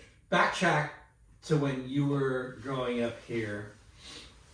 Your dad is a boat builder, Yeah, boat Right. builder. Yeah. and what did you? So I grew up on a boat. Yeah. Every weekend we'd go to Catalina, we'd go to Mexico, we'd go, and so literally. And you fish. My dad has 2 sons, and my mom and my sister, they are not deckhands. So my brother and I were the ones You like, did doing everything. Yeah. So you just learn at a really early age, freaking how to tie knots, what to do at the right time. And my dad's like a drill sergeant, so it's Yeah. like, dude, you want to get it done before he fucking tells you what you're doing Yeah. wrong. You know what I mean? So you're just on it all the time. I fucking love that. That's But you're fucking- learning. He's doing it for he's like that because he's like, hey, you Yeah, gotta well, learn and everything. he's freaking too cheap to hire a fucking captain to help. So But hey, how? maybe he's teaching us the hard way. I don't know. Yeah. That's what it's supposed to be like, right? How like indebted are you for all those life lessons? I Right? am totally indebted, and you know what? The thing is when you look back on it, and you look back at the big picture of everything. If I didn't do that, and the thing is like, you know, the little things, yeah, of course, and like taking sailing and doing that, but even these guys were monumental dudes. Like, so you did not want to let those guys down. Yeah. Especially like, you know, like Gary Hill, for instance. I don't know if you know who he is, but he runs a fuel dock in Newport. He is the hardest working fucker you'll ever meet, you know? And when you're pulling up to the fuel dock and you left at freaking 9 o'clock the night before and you're pulling up at 4 o'clock in the afternoon, covered in blood, and you're refilling your boat, and you have that guy see you still fucking working, he knows that fucking you're not a fucking pussy. Yeah. You know what I mean? Yeah. And that's what it is. It's like, hey, I've proven myself to so many different people that I put the work in to do it, to know. And then that's not even in the restaurant business. That's just on the boat. So the restaurant business is a whole other thing. Yeah. You gotta prove yourself. But because I was a cutter on the boat and a deckhand and a second captain and all that, I had responsibilities big time. Like, Yeah. as a young age. But you make good money. A lot of Yeah. responsibility. And So- so, so like the first job that I got was on bongos, and they're down in Basin Marine, down in kind of like in the back bay. And I was 15, 16. This is like right when I got back from Mammoth. And I love fishing, so I was like, I'm gonna get a job on this boat. You know, my brother was a little younger, and he's like, I want to get a job on the boat. And I was like, okay, well, I'm just gonna go down here every day on my beach cruiser and start asking for jobs. You know? And so I go down every day, and they're like, nope, not hiring today. And they'd be like, come back tomorrow. And I was just so stupid. I came back tomorrow. Like, fucking, okay. That's what the man said. And you said, come back tomorrow. Like, you guys hiring? No. How many days do you think we get this guy to show up every day on his Yeah. And Little then, punk. hey, by day 5, fucking, you know. All right, he's some serious. Fucking, some fucking crackhead that worked on the boat didn't fucking show up. Wow, yeah. And they're like, hey, guess what? It's your fucking lucky day, dude. Fucking, you're on. Be here tomorrow at 4 in the morning. I'm like, done, dude. Lock my bike up. Fucking be there at 4 in the morning. And so that kind of stuff. But I already worked for my dad, so I was like, You didn't come on. Hard work was nothing. Second nature. Yeah, dude. second nature. But just somewhat of experience on like Cutting fish. Yeah. Dude. No, I didn't cut fucking 60 fucking Dorado a day. No, that was like, okay, like, and the guy, the owner Joe, came out and showed me one real quick. This is how you do it. I'm like, okay, fucking, I'm gonna fuck all this shit up. Like, Yeah. But dude, after a while, you just get it. You know what I mean? Like, the thing is the worst is to ask questions when you don't know what you're doing. Just freaking pretend like you know what you're doing, and eventually you're gonna figure it out. Yeah. watch, Yeah. watch. Yeah. Pay And attention. trial and error and trial and error and figure Pay it out. attention and yeah. And What do they say? Measure twice, cut once. But just having confidence in yourself too, that you're gonna like I might screw up a few, and that's okay. I'm gonna figure it out. Yeah. Like knowing you're gonna figure it out. I is- screwed up So- more than a few. you're That was your there. first job? At the, Yeah, so working on it's called boats. bongos? Bongos. Okay. Bongos sport fishing. And the thing is this guy Richard Ruffini, he's a fireman in Newport now. When I first opened Bear Flag, he came in just to scope it out. But so Richard, he's an Italian dude, but that guy is the guy you want on your side if, let's say, you're in a freaking accident or anything.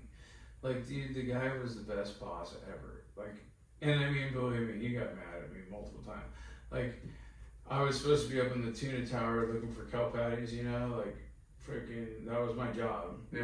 And I'd be fucking sound asleep because I was fucking partied the night before, freaking, and he'd be like, you see that one? You see that one? And then I'd wake up and it'd be right at this giant one right in front of the boat. Like, I'd be like, oh, fuck, what did I do? Like, but he wouldn't give me shit, he was just, but the guy was just such a badass motherfucker, dude. Yeah. Like a paramedic, fireman, born to be that dude, like a life-saving dude. Like literally, if I had to pick one guy in the world, if I was in a bad accident, that would be the guy that I'd want. You know what I mean? That's the guy bad. could fix it. What was that guy's name?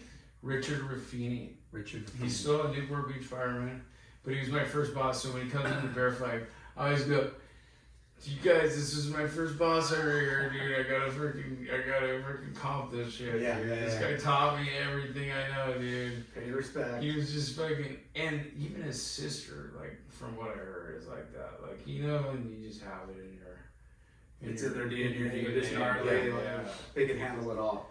Oh, he is just calm under pressure and just highly focused. That's what I love about this story. He's a It's like, killer. you're He's a killer. You're talking about all these influential people. He's a through your savior. life, He's a killer, but he's a savior. But just Right? Like, he knows how to kill, but he knows how to, dude. save. But just Yeah. all these It's fucking people that awesome. put a huge impression on you that they might have been tough at the time, whether it's an old boss or whatever, but they are just like Well, so far, Yeah. the people that I feel like have made a huge impact on your life today, Yeah. of course your dad, right? Of course. And your mom a little bit, right? Yeah. And then fucking Knife is fucking gnarly. Knife's been my dude. When that guy passed away, he went in for a hernia surgery and didn't come out, dude. Fuck, it was the sucks. worst freaking thing. something mild that thousands of people go through a day. Dude, Like not a life-threatening surgery. Oh my gosh, it was such a bummer. But the thing is like, when you know somebody's so good where you don't want to see him in that other place ever. Like I Pain, never right? want to see that guy in a hospital bed. Like I know that guy so well from just his stories and his life. I can let it go and Yeah. just be like, You know, like that guy. That's how he wanted. He didn't want anybody to freaking. Of course. And badasses don't fucking want that. No. They say, look away. No, like, forget about me. They're going out on a ball of like some fucking great like. But you know, but the people that are gnarly in your life, your dad, your mom, Knife, and this guy Rafini, like Yeah. they're I recommend you have many, you know, mentors that have. There's another guy, Fred Duckett, who was like a John Wayne dude of my dad's generation, and that's the whole reason that I got into the fish business. Really, was because of him. So working on a fishing boat sucks. By the way, you're covered in fucking guts. You're fucking, you know, every day coming in. You can't have a girlfriend. You make tons of money, but dude, think about when you're out on the ocean and you don't have a fucking cell phone. What do you think your girlfriend's doing? Partying with a bunch of other people. Like, you know, you have no control over anything. It just, long days are coming out, you're beat, and you gotta get up at 4 in the morning. It's terrible. You're sacrificing. Yeah, and then your mind's kind of going because you can't fucking. There's no land, dude. You're on a boat with a bunch of dudes. Yeah. So anyway, I knew that was not the freaking lifestyle that I wanted. But this guy Fred Duckett used to rent my dad's shop. My dad's shop was a metal shop right down the street in Costa Mesa, and he had a big wood shop. And he was building the fish market Del Mar, and he owns all the Blue Water Grill. Del Mar down south. Yeah, down south, the fish market. And so he rented my dad's shop from him, and this guy was a developer, and this guy was like probably 6'4". Freaking, he owned a boat called the Pelagia, plank boat, swordfish boat, badass fucking boat, like one of the most badass boats there is. But the guy was literally like, just like a John Wayne dude, type of dude. And so when I moved to San Diego out of college, I worked for him at the Fish Market Del Mar. And you met him when you moved down? Well, I met him from my dad when I was younger. Oh shit! So I grew up with the guy. The guy was always peeling off hundreds. The guy was a developer, dude. But he had a bankroll. He had a bankroll of hundreds that he just fucking peel off. He was the best sword fisherman. But he had other people doing it. Like, he was just the mastermind behind it. Yeah. Duckett? Duckett. He was just like a 6'4" dude, developer with fucking unlimited amount of dough on him at all times. Like commercial real estate and... Developer, dude, shopping centers. Okay. But he got in the restaurant business. He actually took crab cooker's fucking soup and had it formulated from a lab to make the same soup. Epic. Like the guy was just fucking didn't give a fuck, you know? That he knew how to like make money. Dude, he just didn't give a fuck. He didn't give a fuck about anything, but he was just cool. You know what I mean? Like, so you're down in San Diego. Sounds fucking so I'm working for him down in restaurant? San Diego, and so I get a job I want a job as a waiter. And of course, dude, all my experience is in cutting fish. So they have a fish market there in like the back of the house, and they're like, well, sorry, there's no waiter positions, but we have a seafood position opening up at the fish market. You can work there. And so the first day, the guy Josh is like, okay, you know, welcome to the team. I've been working here for like 5 years now. So I just want to let you know that we don't pool tips here. Like if somebody tips us, we pocket our tips here. Like there's no pool. Like it's just pool, individual. Individual. You're like, whatever. And so I was like, okay, dude, whatever the rules are, dude, I don't care, dude. Fucking, you know, I've worked in one restaurant before this. I'm just happy to have a job. In comes Fred Duckett. Carson Jr. He called me Junior because my dad's name is Tom Carson and I was Tom Carson Jr. So he just called me Junior. Hey, Junior, I need a Caesar salad. And I was like, okay, what do you want? And I don't even know the menu or anything. I'm like, what else can I get you? He's like, just a plain Caesar salad, no chicken, no nothing. I'm like, okay, fucking, just learn how to use the fucking register, you know, put it in.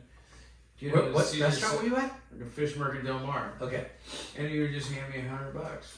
And the fucking every fucking time. And then Josh goes, what the fuck, dude? I didn't know you knew who Fred was. And I was like, yeah, he was my dad's friend. And so he came in every single day, ordered a plain Caesar salad, and gave me $100 every day. Shit. And the guy Josh was like, fucking motherfucker, dude. Yeah, no, pull now. Told me you Yeah. told me you knew Fred Duckett. And so, but Yeah. from there, like, you know, then I started working back at the house, like, dude, talking to all the Mexican dudes that are working in the back of the house.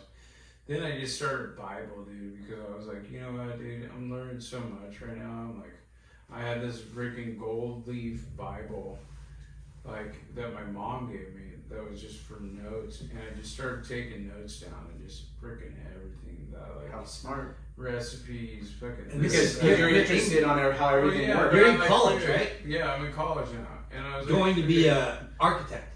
yeah, but architect, businessman, I don't know what I'm gonna be. Dude. Oh yeah, you went international business. Sorry. Yeah. So I don't know at this point. But then I started working, and then I became a sushi chef. sushi chef. Yeah, at Zenbu. And the first day working at Zenbu, we had a big blue fin on the table like this, you know, like a fucking giant blue fin. And he goes, hey, Thos, I just want to know, or Tommy, how would you cut this fucking tuna if this was you? And I go, okay, do you want me to cut it like if it was my tuna and nobody was here? And I was like, yeah, I'll fucking, okay, let's do it. And so, like, I got on top of a fucking fish and straddled it, you know, legs fucking over it. I cut the collar first, I cut everything, and then I just cut down the backbone. But you need leverage to do it. I can't do it from right here. Yeah, you need to come straight. And then as soon as I did it, the fucking loin fell off, and he goes, okay. And then I got off, and he's like, okay, you're cutting all my tuna from now on. And then the little Japanese guy that cuts all his tuna was like, shit, dude. Like, I'm like, I don't know if that was good or bad, dude. Maybe I shouldn't have done that. But anyway, I started cutting all the tuna after that. And then I was on setup at Nobu for fucking probably like a year and a half, Wow. 2 years. So wait. And that's when Tim Johnson came in. He took me under his wing and he fucking taught me like a lot about the Japanese style. Where like I didn't have technique, but I had skill. Yeah. And then you take technique and you mix it with skill, and then that evolves you as like really being a chef. And that's kind of like what really took me to the confidence level of being able to like go, hey, okay, now I know what I'm doing, and now I got fucking backup. Like I got this guy telling me technique on how you stand, how you hold your knife, how you do this, which nobody has ever told me before. All the all the leverage and all the Just the right moves. So Fucking trick. hold on. Fuck, that's so cool. From working at the restaurant, getting $100 from Duckett, him ordering Caesar salad. You went to Zenbu. No, then I went to El Pescador. I went to another restaurant. I bounced around a bunch of restaurants just working, trying to find. And Like like Zenbu was like the party spot, and because I want to be a waiter, you can't be a fucking waiter working in a fish market. But at a sushi restaurant, when you're on the case, you're a chef and a waiter, so you get tipped out. So I was like, dude, this And is, drinks. and drinks. And meanwhile, you're bringing a 30 pack into work at this place. because So. a sushi chef, right? Yeah. You were gonna. I can freaking Well- do anything that with a fucking sushi knife that any sushi chef can do. But Pretty you're much. talking like traditional sushi. chef? Traditional everything. Dude, Okay. Nobu and I know, Yeah, and I'm like, I'm everything. tripping Oh, because yeah. Zenbu. I'm on the case, dude. I'm on the case making fucking sushi. I was behind the case for like 2 months making all their pre-rolls and then handing it to them, and then they'd finish them. And so Because it's an sous art. chef, like pretty much, like you're in the back. no, but I would get there. So I worked prepped and you did all. I get there. I went to El Pescador at 8 in the morning, and I had to leave there early at 3. I'd get to Zenbu at 3, and I'd work till 6, and nobody would get there till 6. So from 3 to 6, I would set up all the sushi cases. So it was like a horseshoe of sushi cases. All the fish was in it. Everything was cut. Everything was done. Yeah. All the salads was made. Everything was fucking done. They had to walk in They were the the performers. They were the artists. They're the artists, dude. You were That's laying what all you had up. to do. And literally, he would taste the rice and go, "Fucking, you And didn't the cut the right. You didn't cut the fucking rice right. Wow. You didn't fucking do this." And I'd be like, So dude, was Zenbu like a famous sushi spot? dude, it was a party spot. Party spot, USD. okay. But Tim Johnson was 6'4" with green eyes, and his mom wrote Sushi for Dummies, and the guy was the best sushi chef I've ever met in my whole life. And he took Tim me what? under Tim Tim Rogers? Johnson, Tim Johnson? and he was a surfer from La Jolla, dude. Fucking Wow. badass. Anybody that's 6'4" or 6'5" with green eyes that's Japanese, you fucking give us a little respect, dude. Yeah. Dude, Wait. the guy's like royalty, dude. Yeah. Somewhere along the line. I mean, how expensive like sushi and like fresh fish and like how delicate it is. Like the margin of error. It was the Like Nobu you just down wasted you just wasted $30 worth of food because you didn't cut it. You know, like I get the pressure's got to be crazy at first. Dude, it was, So what it were was you- like a Nobu of La Jolla, but it was more of like a party Yeah. spot. But they did everything custom, like things lit on fire. Like, I mean, dude, It was a hot spot. it was fucking fun. Yeah. Bougie It party, was fun. Studio 54. What about taking a piss? How did I do that? I need to go. Gotta break the camera. Not even. I got a bathroom. I gotta go to the bathroom too, dude. Pee break. Thos is like, what about a piss? Oh, you gotta hold it. How do you take a piss? How do you take a piss?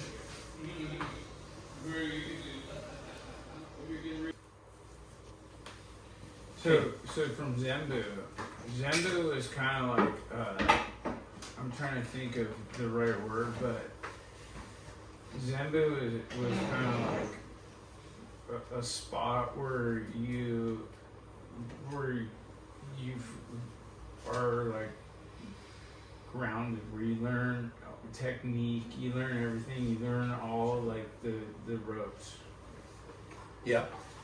So really, like, after that, I had a lot of confidence because of the people that I was with there, and like what I learned for being a chef and being on a case. Like when you're on a case and you're dealing with customers, and people are requesting different things, rolls, scallops, this, that, bluefin. Like, you pretty much figure it out, you know? And of course I had friends coming in, sitting in front of me, which was even made it more fun, buying me drinks.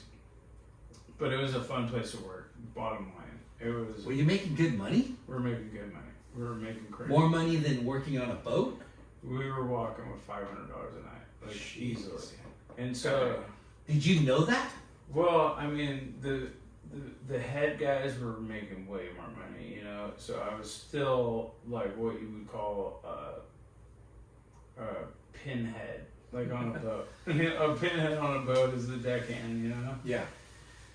But at the same time, like, they knew I had skill, and so they were bringing me up. They literally took me under their wing. How many Yeah. white guys were chefs? Dude, there was a couple white guys that were chef, but Tim was the master. You know what I mean? And If Tim you was saw the Japanese, or if you saw the creations this guy could do, like, nobody could compete with this guy.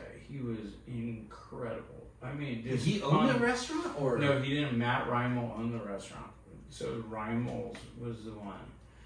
And then so from there, I moved home, and my wife was in the mortgage business. She wasn't my wife at the time, girlfriend at the time. And she was in the mortgage industry, and now we're getting into like 2007. And so I told her that I wanted to open a fish market, like, and she's like, yeah, you know, follow your fucking dreams. She was very supportive, actually, like, you know, more than like a wife making twice as much money as you should be, you know, like, how are you gonna fucking afford to take care of me? And so she knew what my dream was. Like, hey, I'm gonna open a fish market. And the way I looked at it in San Diego was like, hey, San Diego is so spread out, and it's so hard to be focused. And coming from Newport, where like I had Volcom, I had Quicksilver, I had fucking Pat Tenori, with Ruka. I had all these mentors that were running businesses that I could look up to and see how they're like marketing and see how they're running their shit, which really helped me. So I was like, you know what? All I gotta do, this is a different angle, and life's angles, dude. Like being a boxer, dude. If this angle doesn't work, switch angles, and fucking this angle will work. So in 2007, I was working. Well, I moved home in 2005, and I started working at Bristol Farms. Bristol Farms. And I remember, I hope this is on the podcast, but so it was the day after Halloween, and I had to go into Bristol Farms. They called me in for a drug test, and I swear, like I was like fucking still fucked up on who knows what. And so I come in, I didn't know it was a drug test. I thought it was just an interview. So I'm like, okay, I'm coming in for a second interview. They're like, okay, by the way, you gotta pee in this cup and like, you know, take the swab. Bristol Farms. And take the swab. You're not flying a plane or driving a freaking bus, or you're at Bristol Farms. I'm at Bristol Farms. So what was your what were you applying a job for? So I was applying a job for a sushi chef there because they have a sushi department, but the seafood department and meat department, I knew they needed help there too. So it was like, if I get in on sushi, then I can get in on the meat department and seafood department too. Like they're all one. And so anyway, I went in after Halloween. I took my drug test, and I was like, okay, well, we can fucking skip that. Kiss that guy. You know?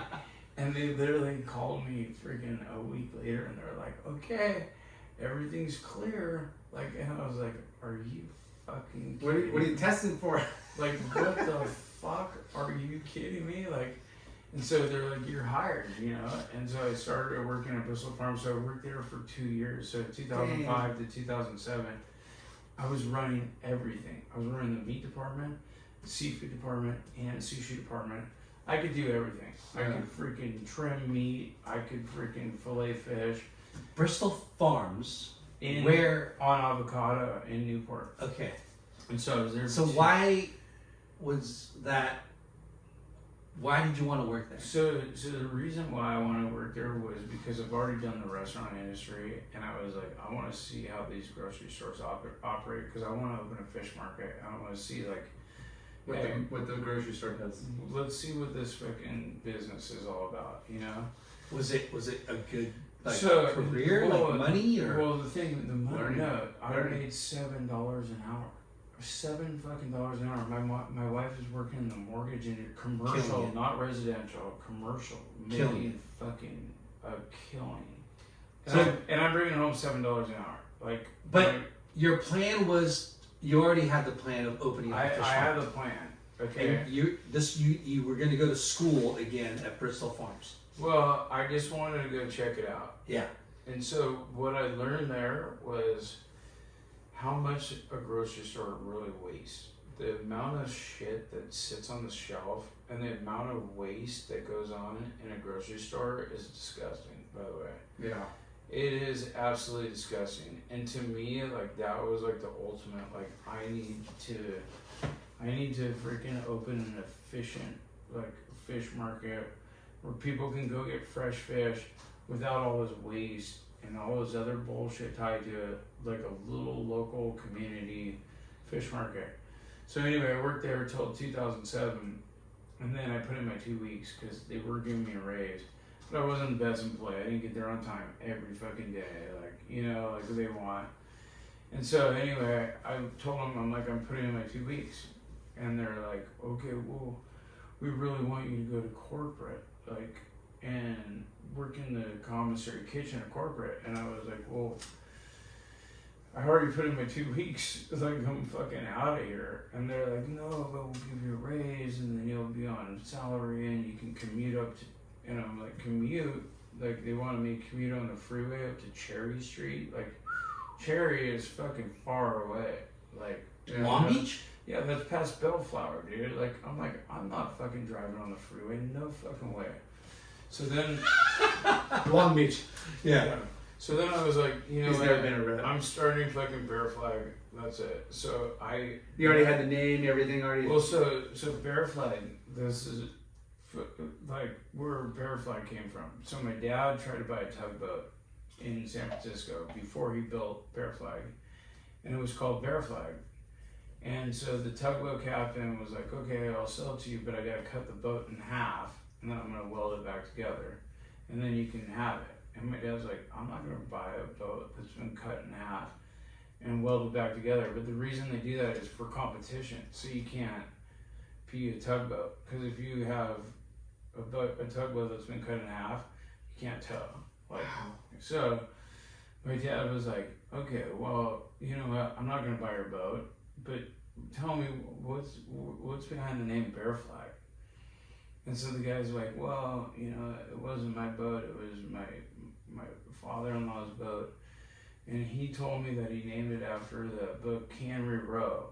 And he's like, my dad's like, "Okay, well, Cannery Row, what's?" He's like, "Yeah, it was a brothel up in Monterey where all the Marines went. It was called the Bear Flag." And my dad's like, "Oh, that's fucking cool." He's like, "Okay, well, I'm gonna go build my own Bear Flag." And so that's when my dad decided to build his boat. And this was in like 1980.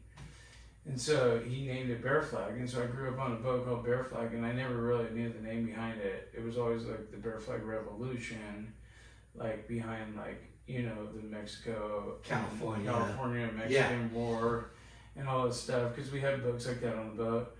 And then like later on, once I got to be a teenager, my dad's like, "You know, do you know where the name really comes from? It was a fucking brothel up in Monterey." And you thought, that's even way cooler, guy. And it was in the book Cannery Row, so I read the book Cannery Row, and I was like, "Holy shit, dude. They refer to the fucking Bear Flag the whole book. Like, this is fucking cool." That's rad. And then so the first Bear Flag was, I signed a lease with this guy, Darren Wilson, and he had a couple properties down in the Cannery Village, and he was working with somebody else who owned the properties, and he was a property manager. But this garage, this Volkswagen bus garage opened up, or a Volkswagen mechanic shop opened up, and that's where Wild Taco is now, right behind Rudy's. And he's like, "Actually, dude, this place is available," but he's like, That was the OG spot. He's like, "Yeah, but it's not zoned for a restaurant. But you could go in as a catering company, and they can't say shit." So originally what I did was I opened the first Bear Flag as a catering company, and it's still under a catering license, but he's like, "But the zoning's gonna change." And he's like, "Next year they're gonna rezone it as a restaurant." You know, so the first year of owning Bear Flag, I had no fucking tables or seats. People came in and they ate on the tailgate of their freaking truck after they were surfing, and just came in and like were like, you know, I can't believe how cool they were about it, but they just accepted the fact that I didn't have tables. And then so slowly, gradually, we built these cement blocks in front of the place that were like not supposed to be seating, but people started using those. Yeah, there's no chairs, there's just places to sit. Yeah, places to sit, and then we added tables. But I thought, I'm like, you know what, freaking, I'm in the Cannery Village, Cannery Row, freaking Bear Flag. I'm like, my dad's got a boat out there, and you know, freaking growing up with seeing Volcom and Quicksilver, I'm like, I got freaking marketing already built in, like. You're gonna hit up these guys. My dad's boat's called Bear Flag, and it's a fucking giant fishing boat in the bay. So people will think like, "Hey, we catch all our own fish," or whatever, you know. I wasn't really thinking that. I was just using that. Hey, Yeah. Whatever leverage. Whatever I got, get people in the door. But when I left Bristol Farms, I signed a lease down there, and I remember it was Thanksgiving, 2007.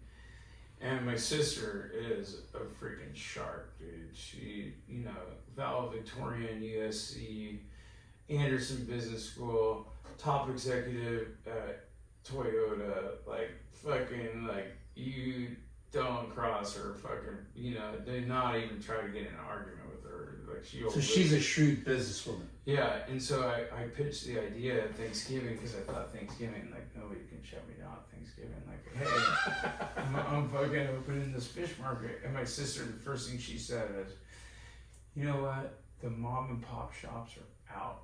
Nobody wants to freaking go to a mom and pop shop anymore. Like the Home Depots, Costco's, the freaking Walmarts are taking over. She's coming from a Toyota perspective. Yeah. And she's like, nobody's gonna ever do that. She's like, your business is fucking gonna fail. And so that was meanwhile while I'm asking my dad for like a loan, you know, and I got fucking shut down hard. And my dad, he was nice enough to go, hey, if you want one piece of restaurant equipment, I'll buy it for you.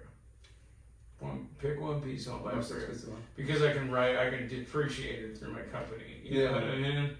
And then so I went to my wife's parents and I was like, okay, so I got my wife's dad and he was a pro tennis player. He played Wimbledon. Fuck off. He's fucking a badass. Who is he? His name's Jan-Erik Palm. He's from Sweden. And so Jan-Erik Palm? Jan-Erik Palm. Jan-Erik Palm, okay. So he moved here with a tennis racket and a backpack, you know, and he lives on the bay in Newport, by the way. He got into commercial real estate, fucking, dude, hit it out. This story just keeps getting more and more interesting. And so I went to him and I was like, hey, Jan-Erik, here's my business plan. This is what I want to do. And at this time, I'm engaged to his daughter. So, like, I have to figure out how to, you know, freaking pay for his daughter's future. Yeah.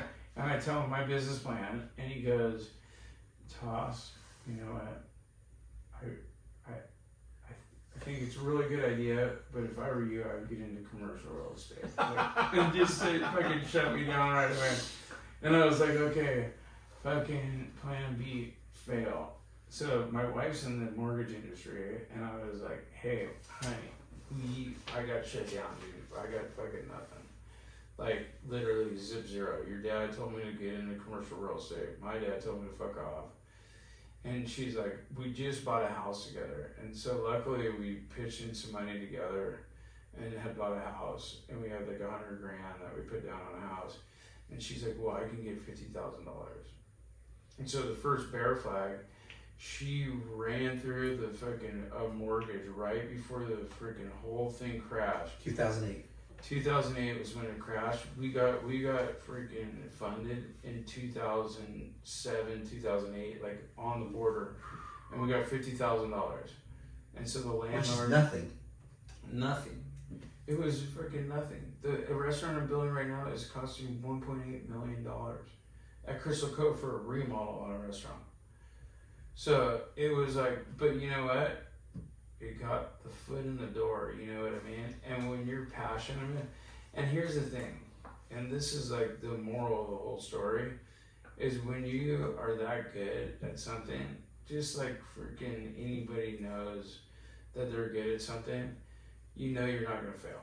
There is no room for failure because you're that fucking good at what you do. You're resilient, and there's workarounds, like you said in boxing. You're gonna just find another angle. You're good at it. And I knew that there was no room for failure. So I was like, you know what? No matter what angle I fucking have to go at, I can make this happen. I'm not worried about it. I never was worried about it. Okay. But can I just interject here? So are we gonna recap the last? No, we're not gonna 2 recap. hours? But it's kind of not confusing, but it's so gnarly to go over.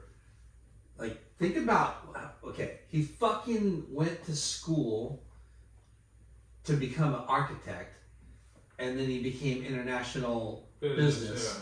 And then you started working at Zenbu, and then you worked, like, all that time at Zenbu, right? You're making really good money. You're making $500. Just blowing it on party. $500 a day, right? Yeah, and in your mind, you're like, oh, you know, back then, you're thinking, I can open up something like this. I can open up a fish. You know what I was doing? I'll tell you what I was doing. I was like, okay, how can I freaking fuel up my Ponga and freaking go to Mexico for spring break and go down to Scorpion Bay and go surf and fish Literally, I was just trying to save money just to go Have fun. go to tow my boat and go down to Mexico. And Yeah. go freaking. How do you fund your fun? Yeah, that's Right? what it was. Okay, so you worked at Zenbu, right? Yeah. And you're making fuck all money. Yeah. $500 a day, like Yeah, you're but killing that, it. you know, that fucking always fluctuates. It fluctuates, but you're killing it. Yeah. But you're learning valuable experience. That was the most important, right? dude. And so after that, right? You went to Bristol Farms, Yeah. which you wanted to learn the market side of it, Dude, right? honestly, I just needed a job, and when I moved home, I looked at and because of like the timing, like 2006, 2005, like all the mortgage shit, like the whole high-end restaurant thing, like just wasn't appealing to me because I'd already done it, and I was like, you know what, like, hey, let me figure out this one more side of something, like, so that I know what not to do, because So your thought though was eventually opening up a fish market, right? Like a market. Yeah, once I was in San Diego and like working at all Like these a grab and go, like pokey. yeah, like I was pocket, working at all these like places. something I'm like, small. what's attainable? What can I do? That's not And crazy really- overhead. You're not opening a party sushi restaurant. You're just like, Dude. I got a niche. Yeah. I know how to fillet fish. I know how to buy. I know what to look for. Yeah. Let's start here. I don't want to reinvent the wheel. I want to make the wheel spin better. And the thing is like when I was a kid working on fishing boats, I'd go pass out bags of fish to everybody, like because I had so much fish, and everybody would be like, "Dude, that's the best fish we've ever had." And it's So like, why didn't you like aspire to be like a fucking like fisherman charter captain, or you know what I mean? because I did that, and That's it's a rough. terrible life. The ocean was a rough job. Got it. Dude, you're away from your fucking He- family. You're away from. He wants the everybody. billfold dropping hundreds. He wants to do what fucking Duckett did, Yeah, right? dude, But Duckett did like commercial real estate. But which the comes thing full is, circle. but hey, you know what? I got the harpoon boat, and Duckett had a harpoon boat, and our harpoon boat this year, freaking outfished everybody. So number 2 has 52 fish this year. We have over 100 fish. I got the best team set up. I got the fishing when I want to go out and go fishing. I got it set up, and the reason I have it like that, from watching the freaking older dudes freaking do Yeah. pave the Show way, you the way. and that's the way to do it. Yeah. So And okay. hopefully that I have younger guys looking out at me that I can take, and there's a lot of them that I've already taken under my wing, but still, these fucking legends live on. You know what I mean? Yeah. And that's how it works. And you have to be able to like continue Yeah. and pass the torch Yes. somehow. And Okay. there was nobody really doing it That's in right. that area So- that I which was is- in. Which is so So important. you never really knew what you were gonna do today, like. No. So okay, Not gonna happen. and going back, right? Like, you left Bristol Farms, Yeah. and Just wait 50 for it, grand, dude. they went for and it. you there's a Fucking went spot for that was zoned for Well- catering. You can do catering, Well, hey, timing's everything, and this is what happened. And you can't. buy but time. but Thos, Time is everything. the bear flag thing. You got the name, You got right? a name, yeah. and you had the name in your head. Yeah. What was your business model? Like, what were you? You were gonna be a fish market. Sell the freshest fish there is, and also have a restaurant, because the thing is with seafood. Catering. No, not fuck catering. I have a food truck. That's a whole other story. But seafood expires. Okay, so Yeah. if you're not selling seafood and cooking it, you're making a big mistake. You know. And I knew Santa Monica Seafood was fucking selling the fucking most expensive fish. I'm like, what do they do with all the old fish? What the fuck? When you don't sell the fish, where does it go? So the whole business model of the grocery store and seeing how much waste happened at Bristol Farms, I was like, how do I come up with a more efficient model that will work where it's not old fish, it's from yesterday, but it just needs to fucking be cooked. needs to go fucking out the door. Yeah. So you need to rotate, and like, so then I started putting all the recipes together and tried to come up with a very efficient business model that would work where there is no waste, where I'm not throwing things in the trash. And really, to tell you the truth, like, I mean, right now we're sitting in, I have a wholesale distribution center now, and I have 6 restaurants, and like the business model, it worked from the beginning, but really, it's not in reinventing the wheel. It's just taking something that's already spinning and go, hey, how do I add a spoke onto this wheel to make it spin better? Yeah. And really, I'm doing it for my community. I'm not opening up in LA. So many people try to get me to open in LA and fucking all these other. I'm like, how do I do it for this freaking area? This is like the crown jewel for me. Yeah. And if I get this all figured out, maybe I can branch out. But really, I would rather hyper focus on what I care about, which is where I grew up. Yeah. And like the people that I grew up with. So going back, and the families that freaking are here. So going back, the place behind Wild Taco was your first spot. Yeah. Right. And you came with a business plan. You got shut down by your sister. You got shut down by your dad. You and your wife said, your wife's, yeah, we said you fuck took it, we're going for 50 it. grand. Yeah. 50 grand for your business venture. Yeah.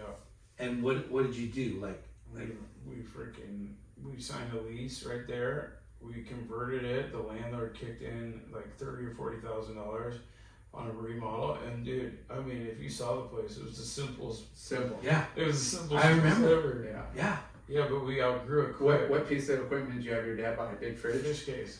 Fish case, glass fish case. $10,000. Yeah. And you know what I did afterwards? Which is freaking kind of mean, but so I moved the business to Lido because I had to, because we got maxed out. And so that fish case was freaking obviously Outdated and freaking outdated and not necessary anymore.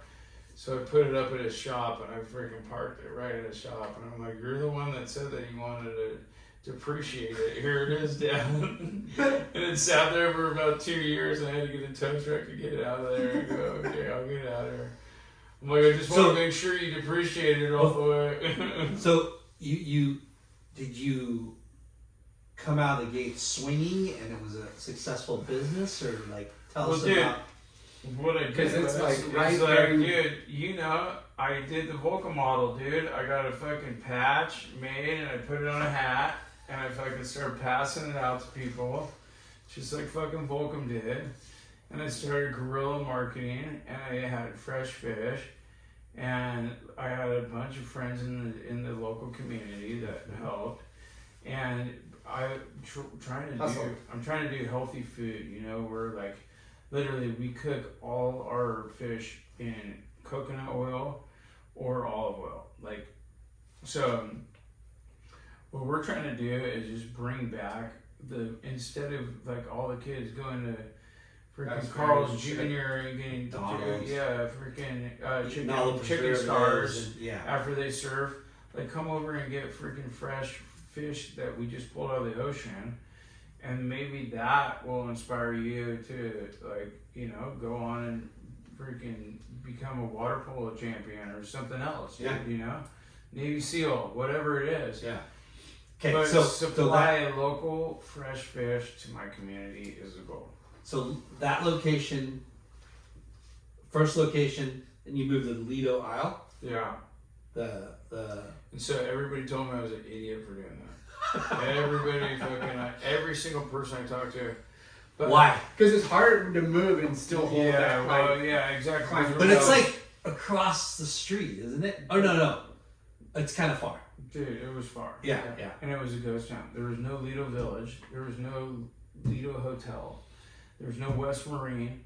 There was a ghost town. And the only thing was that there was a liquor license that came with it. Ooh. And I was like, dude, I got fucking, now I'm not dealing with all this city shit with tables and all this stuff like that I've been dealing with forever. You do the same stuff, So I called him on the phone and I said, hey, I see this place is for lease. You know, like, like, I got a restaurant that wants to go in there, and they're like, well, we're very exclusive about who we're gonna have go in there. And so I was like, well, what do you think about a bear flag going in there? And she's like, oh, a bear flag? That's exactly what our owners said, that we want something like a bear flag. And so after that, I was like, fucking. How But funny. then when I opened up, You there was built a nobody. name for There was yourself. fucking nobody there. The fucking patio, everything was empty. And then all of a sudden, the only reason I kept the old space and built Wild Taco was just to tell people that I moved, because I figured another person was gonna come and be like, "Oh yeah, Bear Flag's gone. Fucking yeah, they fucking closed." No, they're around the corner, but we got Yeah, tacos so here too. Wild Yeah. Taco is you. Yeah, Wild Taco is me. Kept the same spot. So Yeah. I kept it for real estate. Yeah. You know, and so anyway, at least we could tell people where we moved. You know. Yeah. And so anyway, and then they built the Lido Hotel. They built Lido Village. I opened up a place called Circle Hook, and Really? Dang. and Circle Hook's right in front of where we park the commercial boats. So I have 2 commercial boats, the Bear Flag 1 and 2. So I got a tuna boat and a swordfish boat. So at what point do your sister, Fucking your dad, guy. your father-in-law, and everybody's like, They- okay, hey, we want to know they your joined business. The team. They joined the team right away. They knew I was Hey, serious. when's the next location we're in, right? Family. This is a bill right here. You guys, I'll give you this one. I got lots of them. What is this? This is a swordfish bill. Dang. I'm taking this, Lauren. Fuck you. I got 2 of them. Whoa, look at the guy. Dude, I'm taking this one. You use Dude, it as you what? can put a coat of What varnish. the heck? Put a coat of varnish Are you on it. kidding me right now? This is epic. Get out of here. This is mine. Get out of here. This one's actually cooler, dude. What? Wait. Bro. Dude, this thing's way Yeah, cool. those are the bills off the fucking swordfish. We bleach them out. And Dude, that's fucking insane. So, hold on a second. How long after your first location, you turned into Wild Taco, you got Lido? Then I opened Irvine Company. Well, no, I opened the one in where Wild Taco is the original one, and then I opened the one in Irvine Company, Crystal Cove. And I've been there for 12 years, and so now I moved next door. I'm remodeling that place. So I opened up a place that's 3 times the size, full bar, fucking crazy. Yeah. Great. Wait till you see the store. It's gonna be the At mega. Crystal Cove. Yeah, Crystal Cove. It's the mega store. Did Lido, Wow. that's a third spot? So Lido, the original one was where Wild Taco. Yep. And then we opened up Lido. Okay, Lido. Okay. And then Lido Village, that area that was dead. Yes. The And all owners the- of that owned Pacific City, and they were looking to buy that.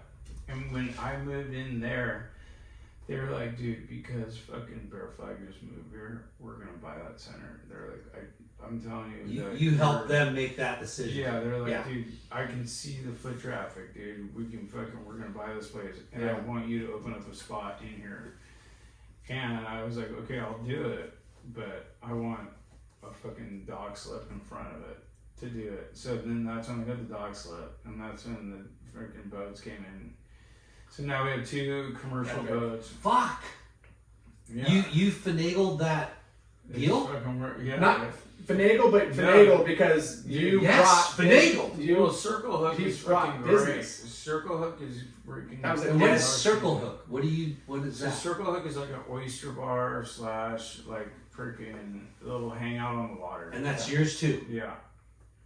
So and then the That's boats its are parked own- right in front. It's its own brand, you know, but it's very similar, but more of like an oyster bar. Yeah. God, we used to love the little one up in Newlands, a little slapfish one, the little oyster bar right there. And it went away. It was quick and Yeah, leave He's it right from- in the zone. I know, of but everything I'm just- that makes it- oyster bars it's a aren't- catwalk, dude. Yeah. It's the catwalk. Okay, now. so- oyster bars are freaking. I love them. I love them too. So from there, let's go back to surfing. Yeah. Let's go back to surfing because this is what We this always is go back about. to surfing. I know. yeah, I love it. So, but dude, Trips. having the boats, you know, and having the boats, like, so I grew up.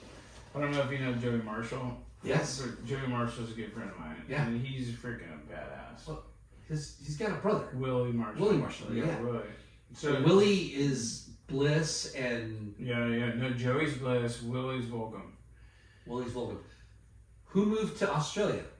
Willie. Willie. Yeah, Willie. Okay. So, but Joey, like I met him because when I opened Bear Flag, Bliss was right behind him, right? Yep. And so I already knew Joey really well, but Joey's a fucking charger. I don't know if you know that Yeah. guy. Fucking charges fucking big waves. Him, Blackman, fucking Ecker, The like diehards. dude, Yeah. those guys Yeah. are fucking gnarly. Yeah. So because I had boats, like I'd always go fucking Catalina out Island and and- surf San Clemente Island with these Yeah. guys, and they'd fucking drag me out there on fucking these giant swells, you know.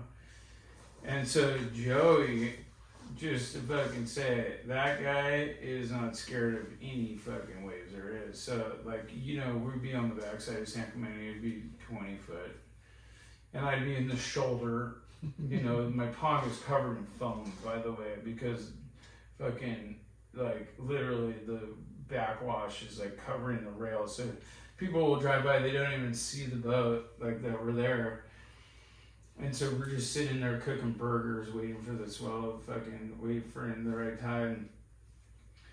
But, you know, that's what's really cool about growing up around here is that you have access to like that kind of shit. Like Yeah. San Clemente Island.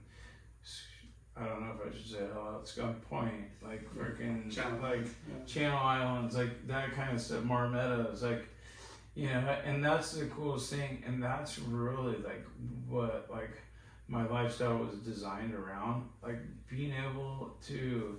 I don't want to be a boat captain. What I want to be is have access to all these little spots, being able to go out and freaking lobster dive and be able to go catch fish, be able to go surf San Clemente Island, go be able to surf Skunk Point, and like have access to my backyard, which is like the national forest for me, which is so those islands are, I mean, dude. And, so and the thing special. is there's caves, and there's freaking hieroglyphics, and there's so much shit, and there's so much history out there. And it's fucking really cool. And right now in my life, I mean, I wish I was younger, but like for the last 10 years, I've been able to do that with like some of my best friends. Like go out, fucking surf San Clemente Island when it's fucking heavy. Watching Navy SEALs just go fucking over the rails and fucking tumble and not even fucking care. Like, holy shit, that guy just took off on a 20-foot wave and tumbled down the face.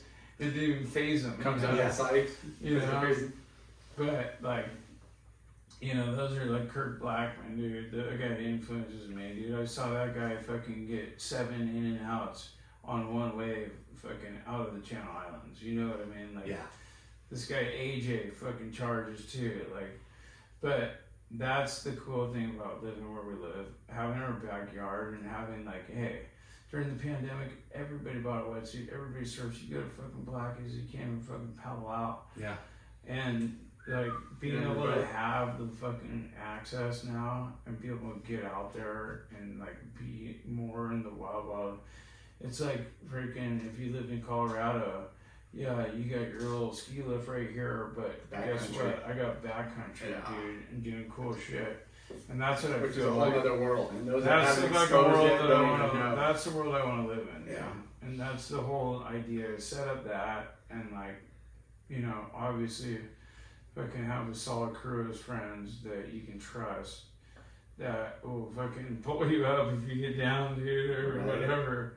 But that's the funnest part about it. So what are you riding? Like what kind of boards are you riding now? Shortboards out there, dude. Like Yeah. I should be riding it away. I remember said Joey Marshall, he could paddle into any fucking wave on any board, dude. It doesn't matter. Like the guy's a fucking little scrappy motherfucker, dude. He'd be pulling into barrels that you could put a fucking semi truck in, you know. And he's like, if you get one, just go. Don't worry, just go. And I'm on a stretch, like a 6'3" stretch board, dude. Yeah, yeah. You know, and I'm fucking paddling as hard as I can. Finally get up and I'm bouncing on the lip a little bit, but I'm in, you know. And I just remember dropping in and like, dude, there's fucking rocks inside there, like big boulders. And I do a big bottom turn and who comes right next to me? Fucking Joey. And I go, And I look at him, and I just did a fucking bottom turn, and I almost lost speed, you know, where I like got sucked up in the barrel. But I got the biggest barrel of my life, and he's just like, go. Next thing I know, I fucking get spit out of the barrel. I'm looking at him. He's crawling on the rocks with his leash on the inside, like no big deal, dude. Yeah. Like any other day, like rock hopping, not big deal. yeah, like dude, I would be dead, dude. My brains would be splattered against the wall in there, like you know. So, but that's what makes it, dude. Being out there on the Pacific Ocean and having fucking like good friends like that, fucking and Makes life worthwhile. Yeah, dude. That's what it's all about. And Those are the special moments. I mean, that's That's what the you. goal. That's what you envision with like growing up with the old school guys. That just that's what they. You're creating Yeah. the shit that Knife was talking about. Exactly. Yeah. And the thing is those guys didn't really have the access to do it. Newport and Laguna and La Jolla and the Blacks, that was their access because they had a 57 Chevy, dude. Yeah.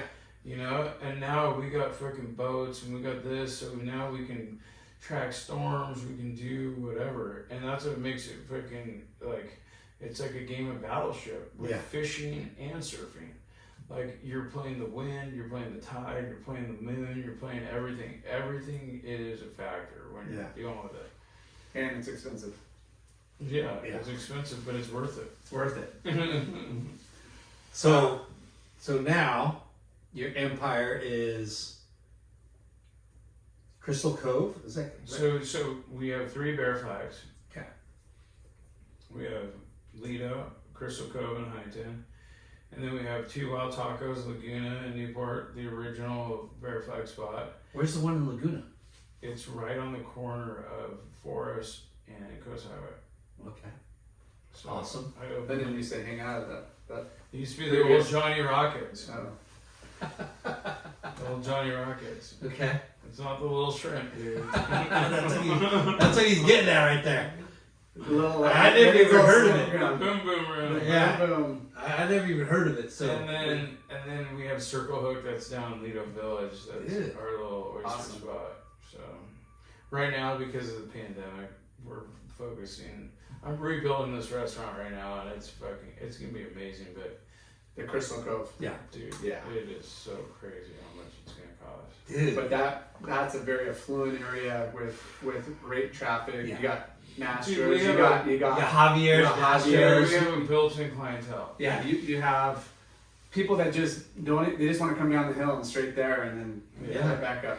Oh, I feel like Bear Flag today. I feel like Well, Masters and today. people are mountain biking back there, hiking and doing walking on the beach. Well, They just go I all mean, day. look at every day. We're trying to this- support the healthy lifestyle, dude. That's it. Yeah, the state And parks right there are and blowing trying up. to be like somewhat reasonable in price. Yeah. You know, like where you can go there for lunch and not feel like you're fucking getting completely ripped off. Yeah. For what it is. Yeah, well, eating fresh, healthy, If you food. want It's not cheap, but it's again, you're saving your patrons by not having the extravagant sit down. But is the new Crystal Cove like a full sit down, like waiters? No, we're not gonna get that crazy. But. You gotta keep it. Yeah, you don't do waiters, right? Yeah. Yeah. Hey, if you want something, go get it. Is my Yeah. motto. Which makes it a lot more inviting and kind of like low key and kind of more Well, dude, personal. the worst is waiting for somebody to come fucking serve you something that you fucking can get up and get yourself. Yeah. If you're capable. Like, I get sometimes, like, if you're at a fucking high-end restaurant, but dude, we're not doing that. Yeah. You just want people to come. I wanna make it enjoy it. You want the convenient. food, the star. I want to make it convenient as possible, but at the same time, I don't want you to sit there and go, fucking, excuse me, Yeah. could I get another chopstick? Mine fell on the ground. Like, fucking get up and get your own chopsticks, dude. Like, Yeah. you can get your own chopsticks. And your kid's chopstick fell on the ground, get their fucking chopstick too. Because, like, I'm not gonna cater to, like, everybody's need, especially the way Newport, is turning into. Like, I'm not gonna do it. Yeah. Like, let's make this Well, freaking a little you bit carved more your raw. niche and it's been successful, and Yeah. why change? Like Yeah. like hey, if I go change, it's gonna look like these other 4 restaurants I gotta compete at, and this is who we are, and this is what we're gonna stick to. Yeah. And the thing is we can get more convenient and we can make it more efficient and that's the goal. Yeah.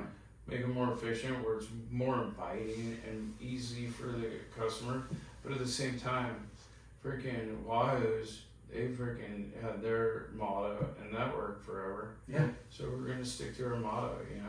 Well, it's Hawaii so Fish Market, dude. It's awesome. it's so cool to hear your story because you know there's similarities to the people that we've interviewed in the past. You know, Wahoo's. We had Wing Yeah. on the show. We had Joe Bard, Yeah. Bonsai Bowls, and Yeah. it's like you guys forged a way, your own way, and you've stuck to it.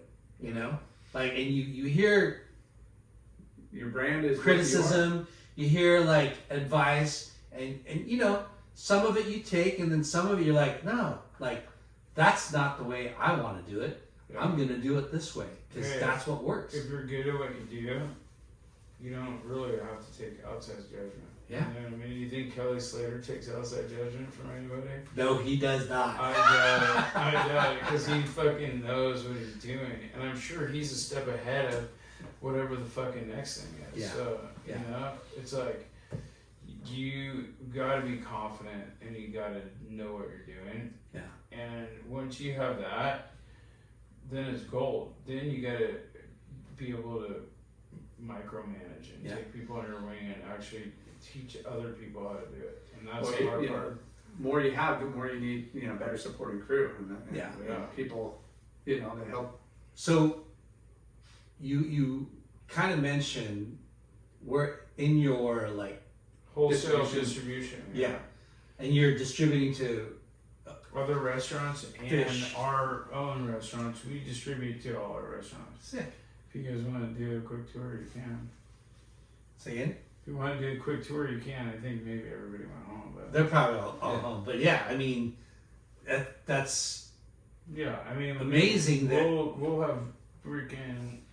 I got a 30 by 30 walk-in. I mean, we'll get 18 swordfish on one trip. I mean, if I don't have a warehouse, dude, where are you gonna put 18 swordfish? I mean, That's it's not crazy. gonna fit in the trunk of my Tesla, that's for sure. It's freaking a lot of fish. Yeah. And we're buying from a bunch of local fishermen too. So like, I mean, bluefin, yellowtail, dorado. I mean, it's endless the amount of local fish that is coming in at Yeah, all That's times. awesome. and are you running it all yourself? Yeah, Fuck. yeah. Well, the thing is I got a good team. When you got a team, like, and people are good at what they do, Yeah.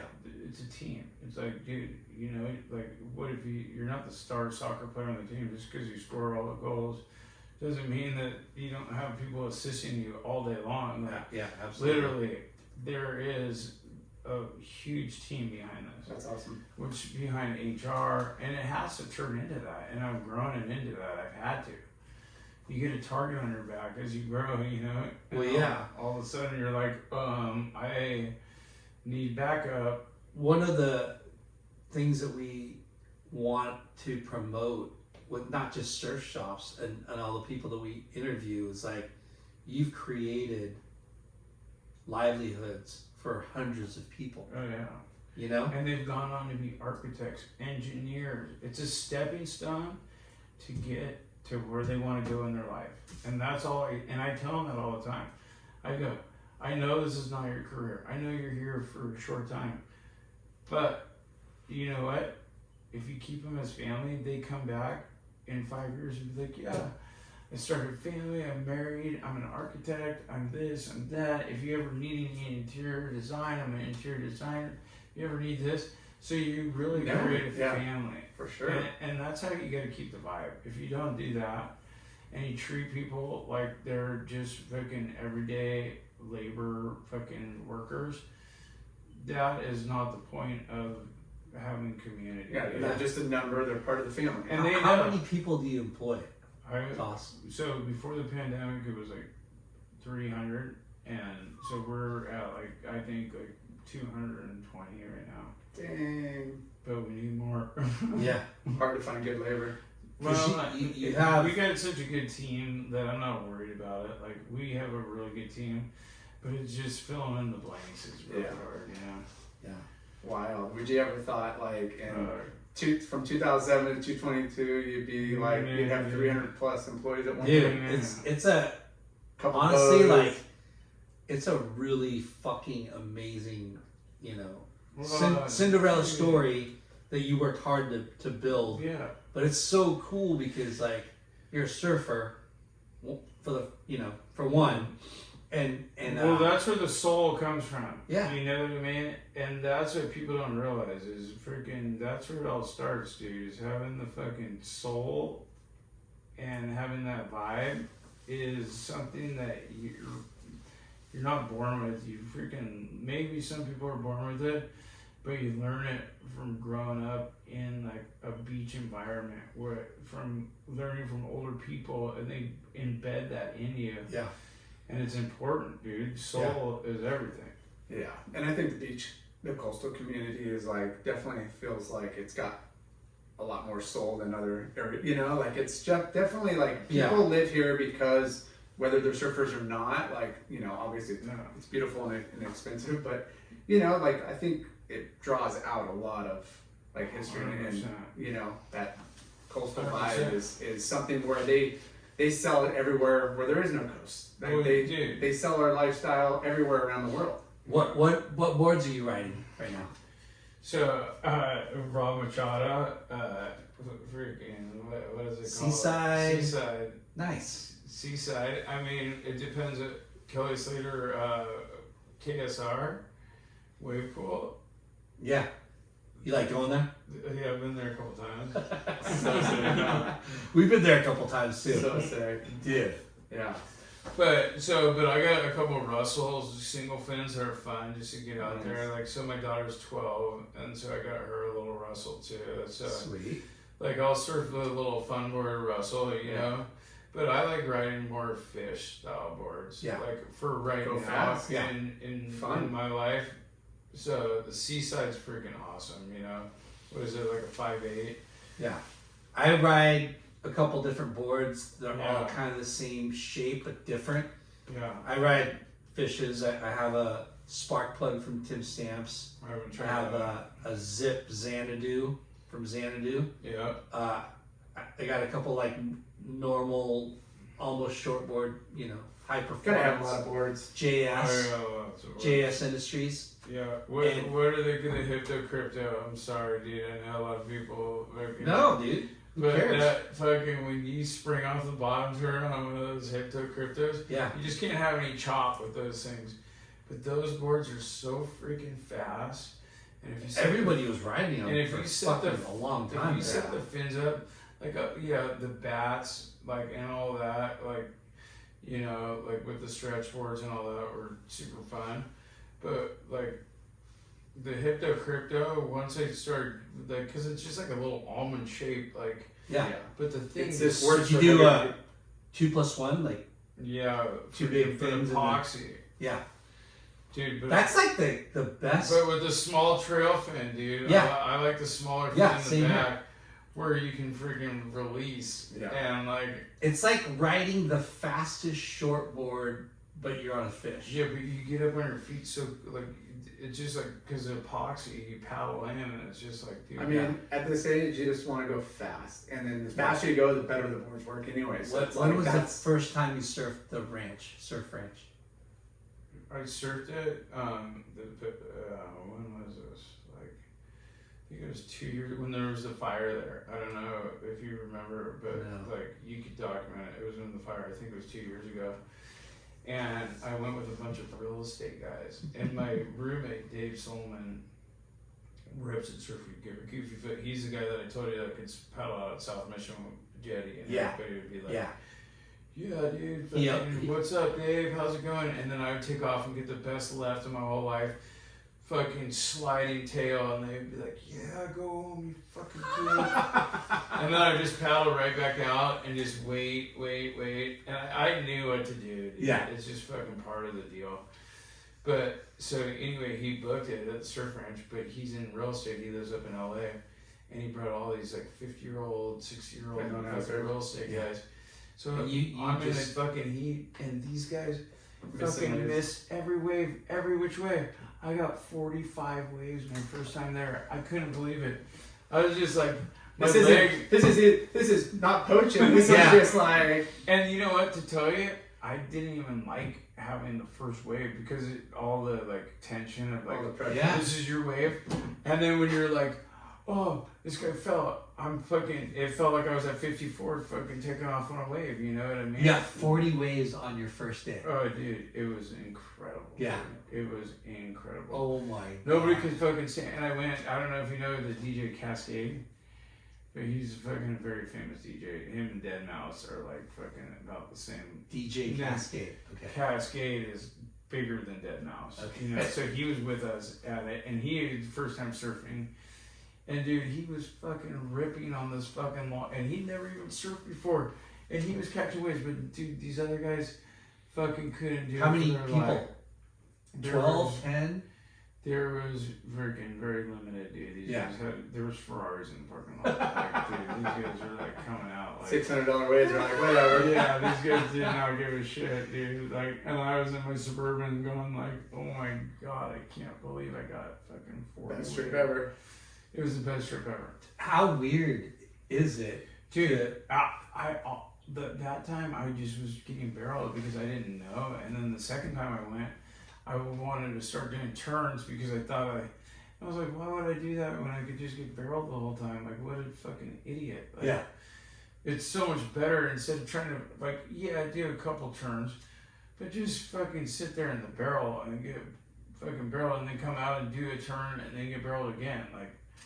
Why try to race the wave and then it gets kind of fucking weird? Dude, this guy thinks he's like Kelly Slater. Yeah, he does think he's Kelly Slater, and he's doing huge hacks. I'm not gonna go straight, dude. Huge hacks and power turns, and he's falling. And I'm just like, dude, you just wasted. I know. Going straight is a waste of a wave. Put it this way, Bro. I'm never doing that again. I'm just Going getting straight. barreled and fucking dropping down. That place is. It's so fun. Have you gone to other hotel. places?